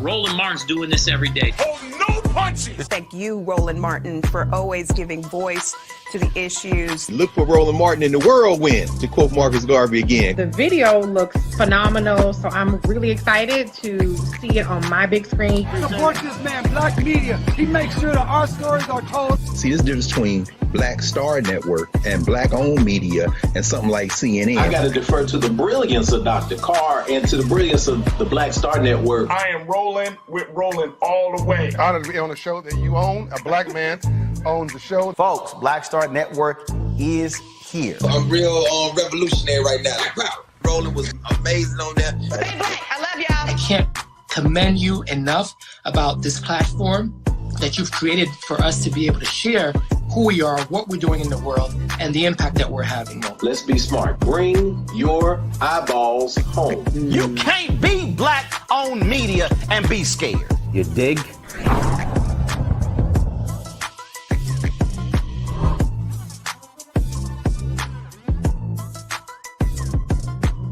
It's time to be smart. When we control our institutions, we win. This is the most important news show on television of any racial background. Y'all put $2, $3, $4, $5, $10, $15, $20, $30 on this and keep this going. What you've done, Roland, since this crisis came out in full bloom. Anybody watching this, tell your friends.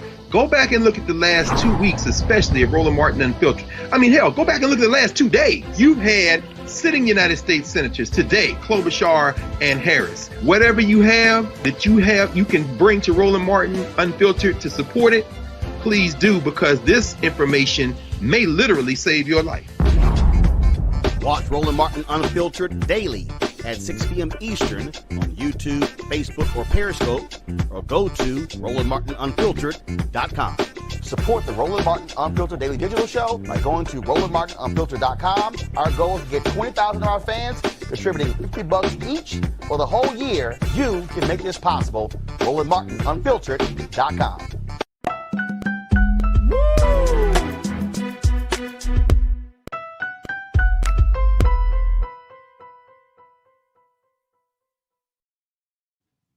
All right, folks, welcome back to the show. I'm very excited about our very special guest, and I know my Culture Crew team, they're just as excited as I am. Because why? This man is doing it. Yes, folks, he is doing it in a very big way. If you saw the 94th Oscars and you heard the music, this man, my very special guest, is the reason and is the motivation behind the music. He serves as the lead orchestra, the conductor, the composer, and the arranger for the Oscars.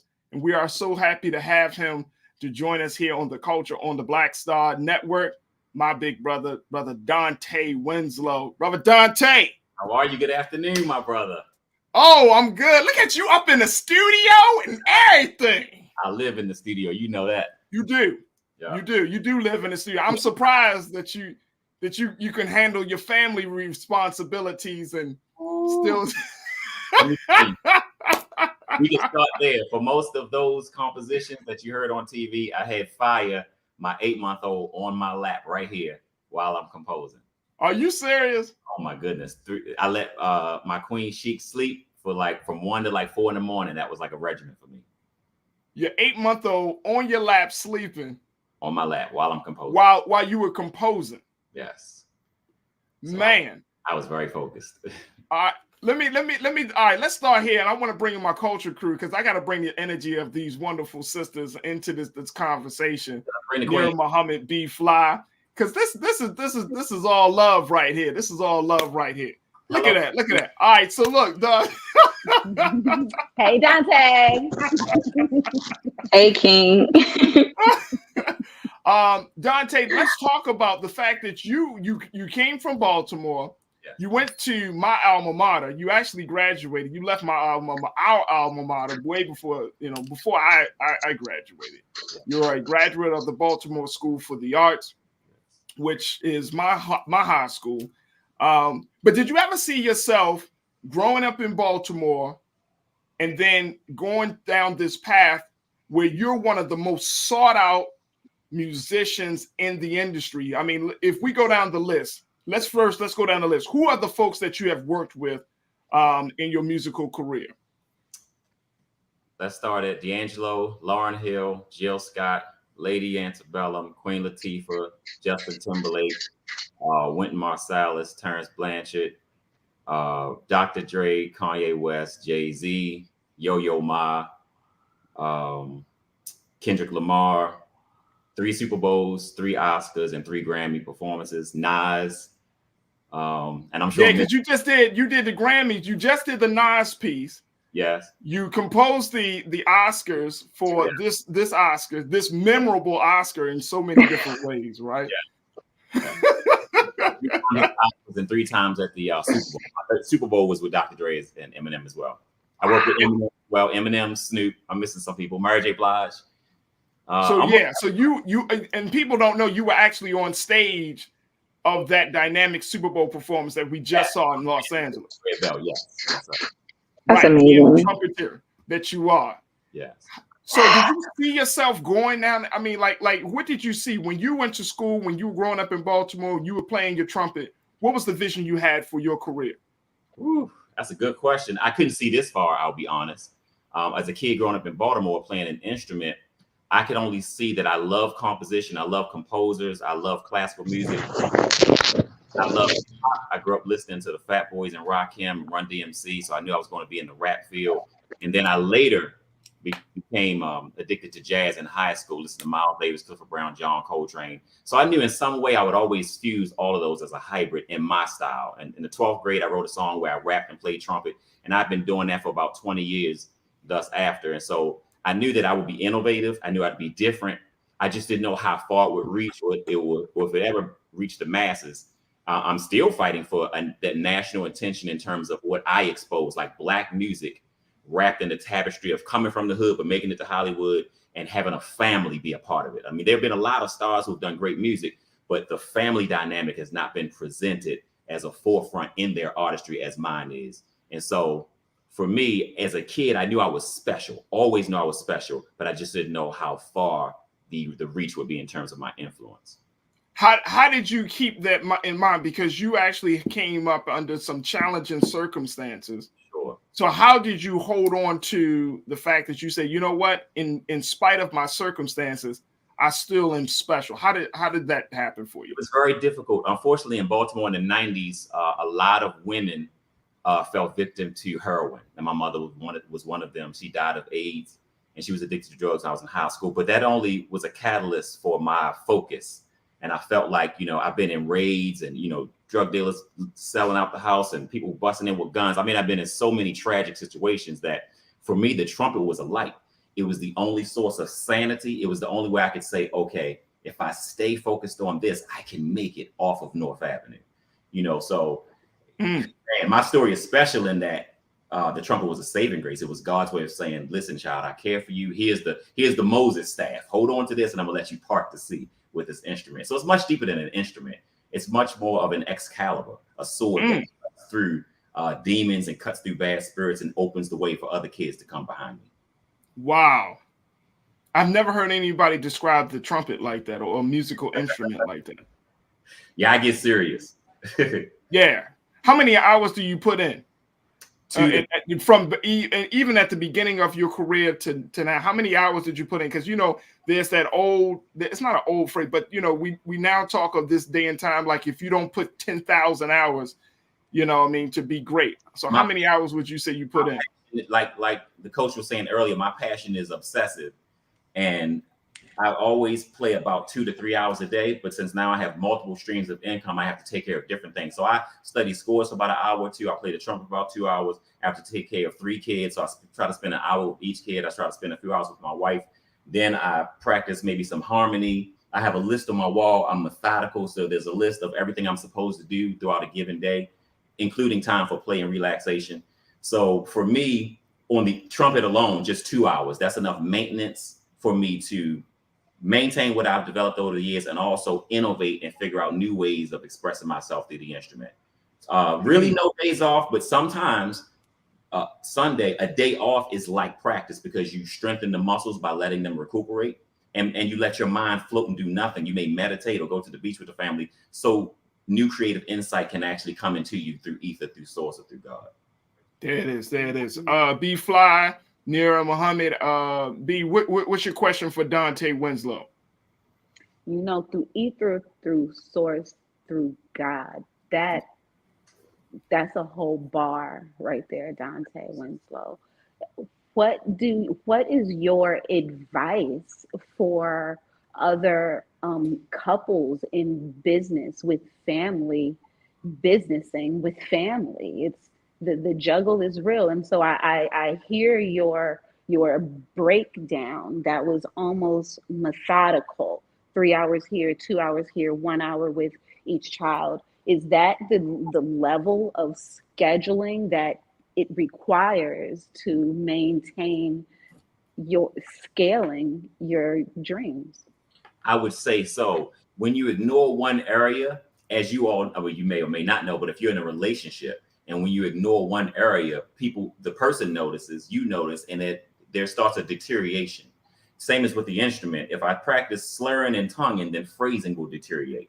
So you kind of got to hit all angles as much as you can. We're all human and prone to mistake. But excellence means the effort towards greatness, meaning you're always going to be trying to do your best in every category that befalls you and in every task that's given you. That's how I look at excellence. And I think that I always tell young people, doing what I do is like working at Starbucks. I'm still in the service business. As a music producer, as a composer, I serve the people. As a performer, I serve the people. I seek to be used as a vessel and a conduit by God to blow through an instrument or compose music that heals you. So it's really God speaking through you. And the dedication and the level of my service, that determines my greatness. So if I'm at Starbucks, I'm still in service. I'm sweeping the floor, I'm still a king. I'm a king in every job. I'm a king at every platform in my life. And my service lets you know that I'm a king. So if I'm the trash man, I'm a king trash man. And I serve the person I'm working for, and I serve the person that's in the community. If I'm at the Oscars, I'm still serving the film community. I'm still serving a musical director, or I'm serving God in the greatness that I get my music through. So for me, if I keep that in focus, I'll always be great. And being methodical helps me to just manage and organize my greatness or my brilliance. So you really have to have say it again, B. I said ashe. Ashe. Oh.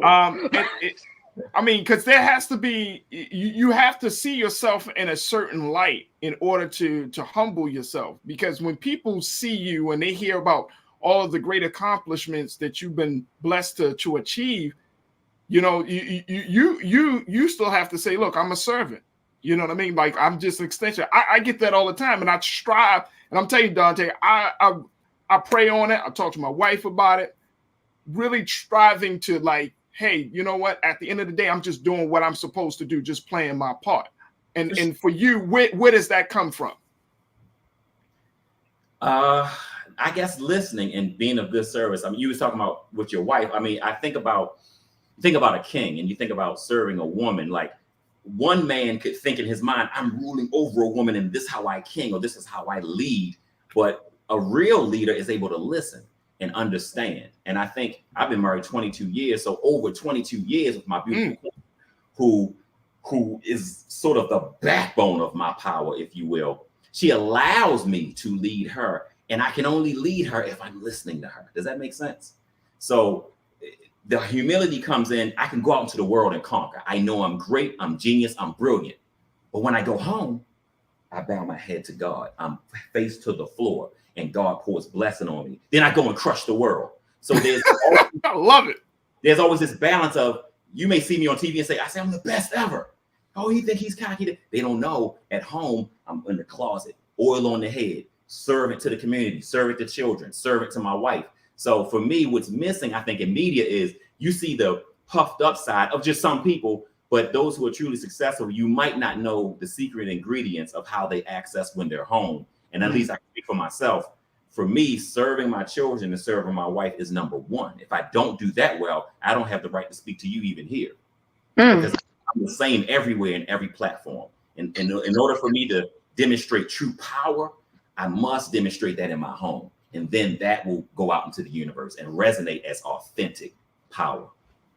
Dear, I hear you testifying right now. No, I just think that's so beautiful, because you don't really get to hear men speak that way. So I'm over here thinking, like, he's here to talk about music, but I'm like, he needs to be talking to, like, all Black men about how to love a woman. Because I think that was just so beautiful and so deep. And I think that your queen, I've had the pleasure of meeting her, and I think she's so beautiful, and even her spirit radiates so beautifully. And so I'm just over here just enjoying this Black love, because I'm envisioning his beautiful queen, and they had another baby, and I just think that's so beautiful. So I'm just over here like, oh, rain down some of this Black love over here. I love it. But I love that, like, just manifesting who you are and being humble at home, so that God gives you that strength to propel you outside of the home. That's just like, that's so deep and that's so beautiful. And I just think that more of our people, we need that type of energy. We need that type of even self-love and humility to our God, to our creator. So I just think that's, like, really beautiful. And I think that's why he propels me. I mean, I can't give it. I don't have a real manager. I've done all of this by the power of God. And I think that he's looking at me. I would like to think and say, I'm proud of you, and I will keep doing more as long as you stay with me. And when you get off the track, many people have gotten off the track. You will see your fall, like all other men and women on the planet. But I'm not. That's not even in my circumference, because, like you say, I'm big on manifestation. Things that I say actually happen, and they happen because I'm connected to God. I love it. I gotta hop off because I gotta go be a mom. Yeah, it's all my good. baby. It's all good, and I appreciate that. You gotta pick up the baby. Yes. I'm logging off. I appreciate you, dear. Thank you so much for joining us today here on The Culture and being so good for the culture, dear. Love you guys. Peace, Nara. Brother Dante, as we look at music, but to her point, music is tied to culture and life. Say it again, brother. I said, I know we meant to talk about music, but for me, look, let me tell you something. First and foremost, if you know anything about Dante Winslow, you just don't talk to him just about music. Right.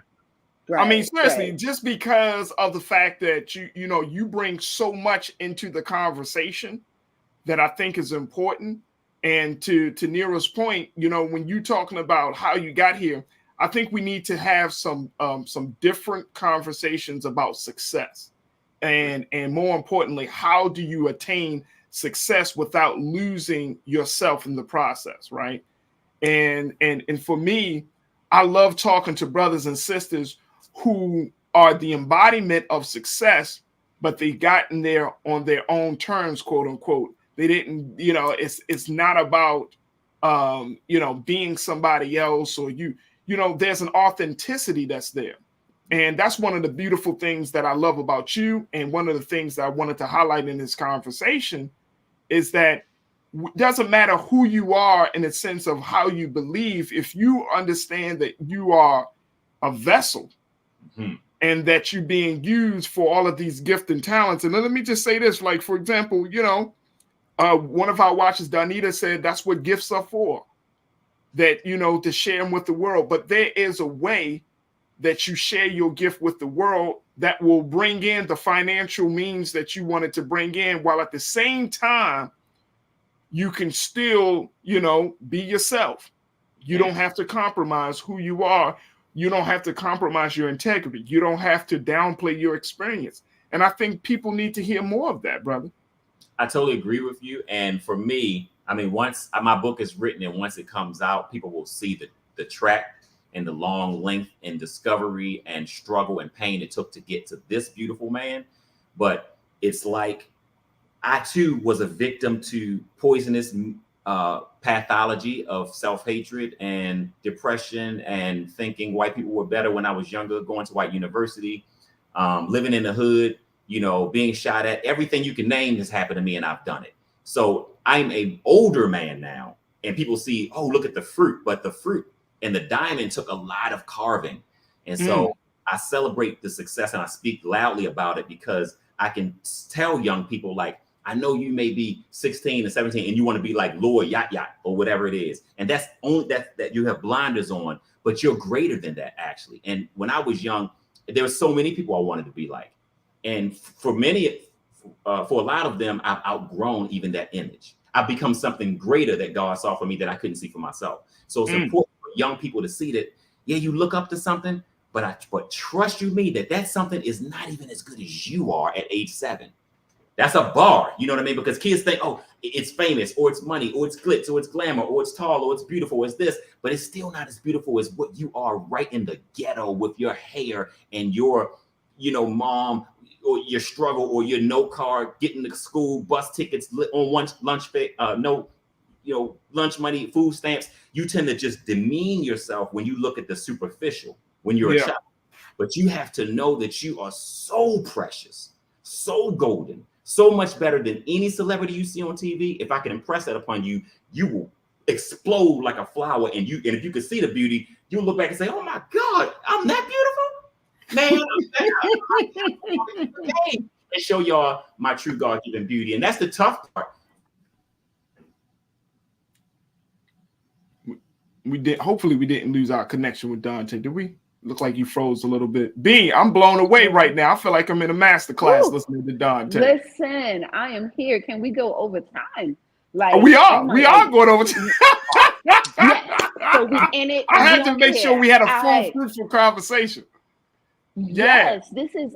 I mean, like, because the legacy is so rich. Like, thank you, Dante, for the contributions, like from the Chitlin circuit to the mainstream. Like, it's been real. Like, I've admired personally the level of your collaborations, like from Carolyn Malachi, Chelsea Green, like Raheem Devon, while also working with Jay-Z and Kanye and the greats. Like, there is no difference to your level of excellence. And that is so admirable within this game, Thank you. Thank you. Thank you. Absolutely. Thank you. Absolutely. Yes. Blackwater Production House would love to, host any sort of collaborative effort. Next time you're on Saratoga in the Maryland Arts Place building, we're on the 5th floor. So come through, full production house waiting for you. I would love to. Yes, for me, I wanted to say to what the sister said, they're all the same. They're all great artists. They have hearts. I normally work with people and measure their intention. If I feel like the intention is in the right place, I don't really judge the words they say and the product they're participating in. I may not agree with everything that is along the path of what I'm participating in, because you may work at Walmart and you don't have the same ideology of your employer. You don't have the luxury of lining up with everyone perfectly in sync. But you can say, is our overall agenda the same? Is your heart right? And then I go there. And I think that all of these artists, whether they're international, national, local, or regional, they're important to have something to say. And my dedication to making their craft represent my excellence is my own personal commitment in my own constitution. So an arrangement I score for, a person that's paying me this much money, or a person that's a world-renowned A-lister, whatever that means, to a person that's regional, I'm going to give them the same dedication, the same excellent product, because that's my commitment to a customer service and excellence. That's how I absolutely love that, brother. I absolutely love that. And I know that you got your hands in many pots, like you already mentioned. You got different streams of revenue.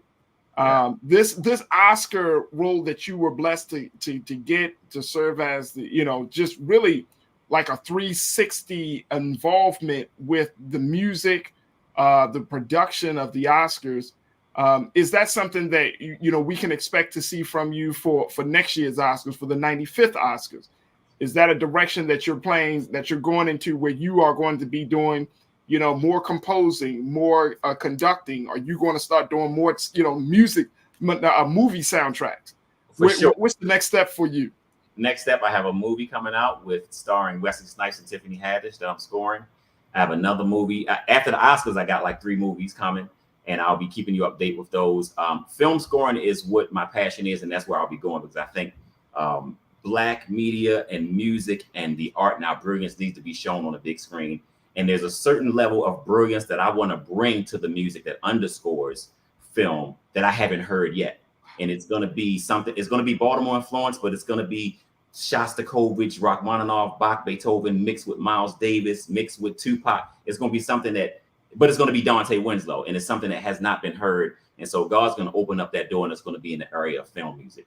Oscars, I did that. It was great. I don't know if I'm going to do it again. We hit a home run with it.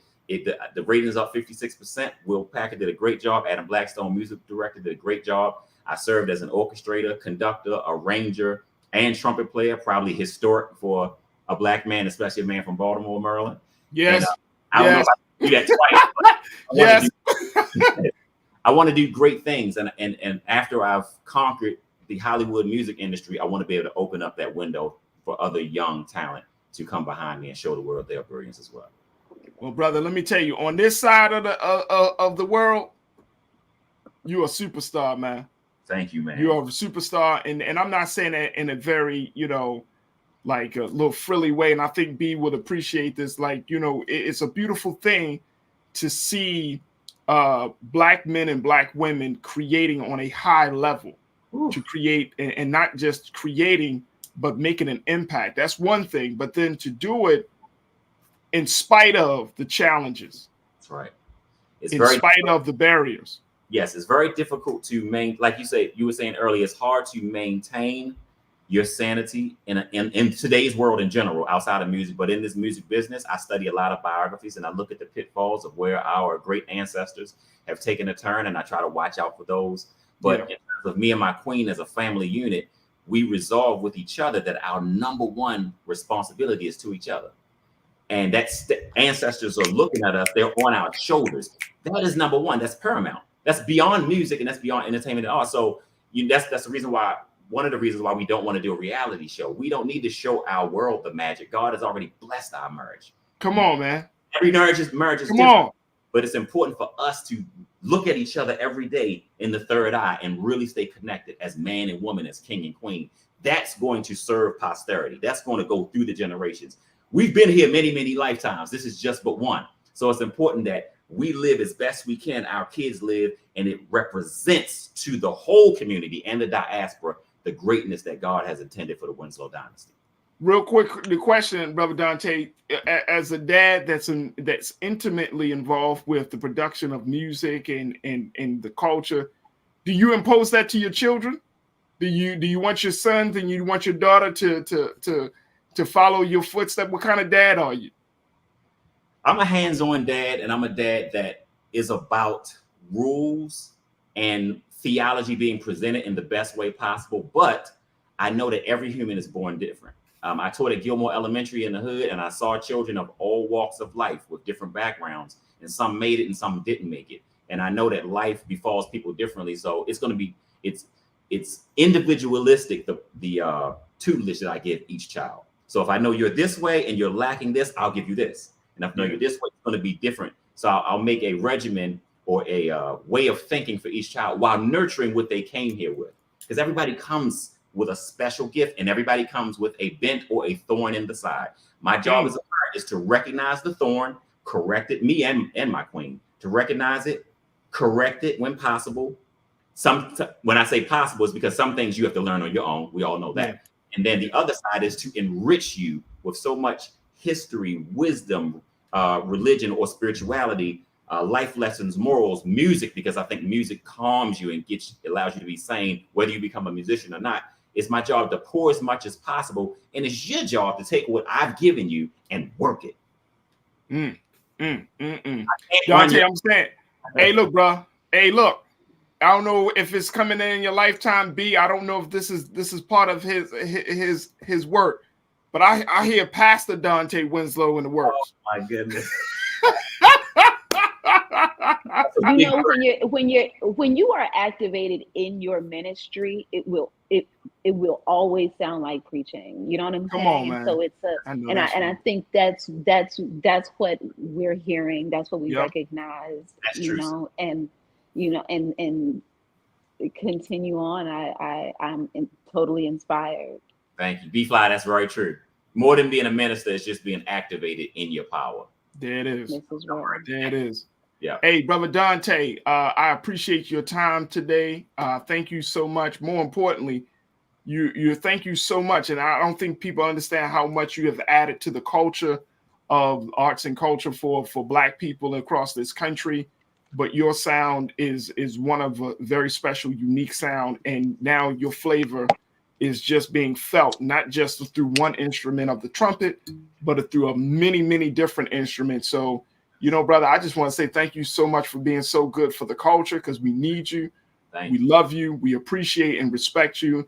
Your big shout out to your Queen Chic, man, doing an amazing job, you know, making sure that y'all keep this thing going. Is there a place that you want people to go to learn more about you, the music that you're doing, and keeping up with the work that you're doing? Yes, if you're in LA, please come out and see the new play entitled Blues for an Alabama Sky, directed by Felicia Richard. It's at the Mark Taper Forum now for the next 30 days until May 8th. And I'm the musical director and composer. Come and see that in LA now. More information about me is on my website, www.dantewinslow.com. I have a new t-shirt I would love people to get. It says, I believe in myself. And that's a mantra that I live by. I would love young people or older people to get behind the movement of believing in themselves and knowing they are all great. That's beautiful. That's beautiful. Hey, look, we're going to look at that. Look at what we're doing for you. That's big shout out to my man, Keenan, always on it. Look at that. Look at that, y'all. Oh, man, look at that fire joint. Whoa, I'm telling you, Dante Winslow, brother, you know you got a home here on the culture and on the Black Star Network, so that's nothing. That's nothing for us to extend the invitation and the platform to you and your family, bro. Thank you so much. This is a very rich show. Please continue your greatness. Hey, brother, thank you so much. Look at that. I love that shot. Look, you go on in. Oh, boy, teaching the babies. Teaching the babies. Brothers and sisters, family, you've been listening to the 2022 composer, orchestra, conductor for the Oscars, but this man has been bringing music for many, many years. And guess what? He hails from Baltimore. That's all I'm just going to say. He hails from Baltimore. He comes from here, Baltimore. Y'all might be like, man, that's a little rough and tough place, but we make diamonds up here. We make diamonds in Baltimore. Yes. And you got two diamonds right there, B-Fly and Dante. Man. Yeah, B, I'm gonna take ownership. Yeah, Baltimore, we're gonna take ownership of you right now. I know you're from Cali. I know you got your Cali roots. I get it. I ain't taking away nothing from Cali.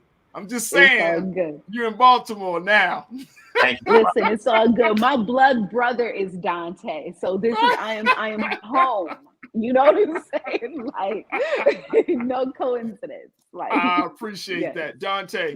Anytime, brother. You are always welcome back here on the Culture, here on the Black Star Network. We love you, man. Thank you so much for your time. Thank you. B, thank you so much, sis. Always good to have you. I love Mondays and chatting with you, bringing your insight and certainly your politics. So thank you again, B, for all that you're doing. And how can people find you, B? Oh, go to blacksheezus.com. Yeah. That's probably the best way right now. Black Sheezus Instagram always. Black Sheezus, BLACKSHESUS. We got the Maryland Film Fest approaching at the end of the month, April 27th through the 2nd or the 3rd of May. And so Amethyst Love Gods is going to be a full installation running back to back to back to back to back to back to back to back to back for like the entire time. So there it is. There it is. Let's do it. B Fly, appreciate you. Always enjoy to talk to you. Thank you so much, sis. Thanks, Farajii. Absolutely. Family. Hey, look, forensic accountant. You said we'll exclude his Baltimore connection. Okay, forensic accountant, I got you. I see. I know what shows you watching. Can't excuse his Baltimore connection. I know what shows you watching. I got you, sir. I got you. Oh man. All right, folks, that's going to do it for us. Thank y'all so much for spending a little extra time with us today here on The Culture. Make sure y'all continue to support Black Star Network, blackstarnetwork.com. We are always looking for your support. We need your support. But more importantly, we want you to know that Black-owned media is here.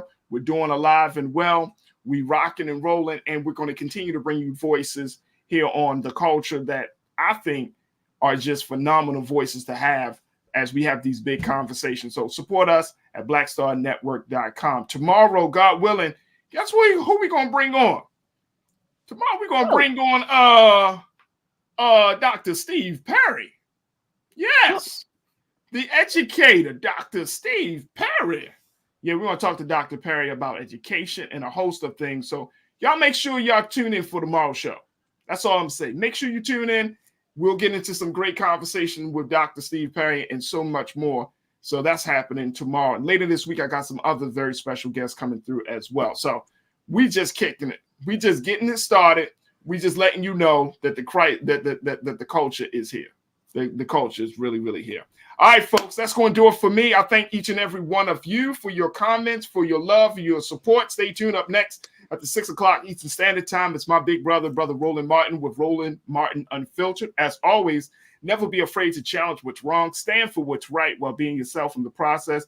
God willing, we'll talk tomorrow for another exciting edition of The Culture right here on the Black Star Network. Peace.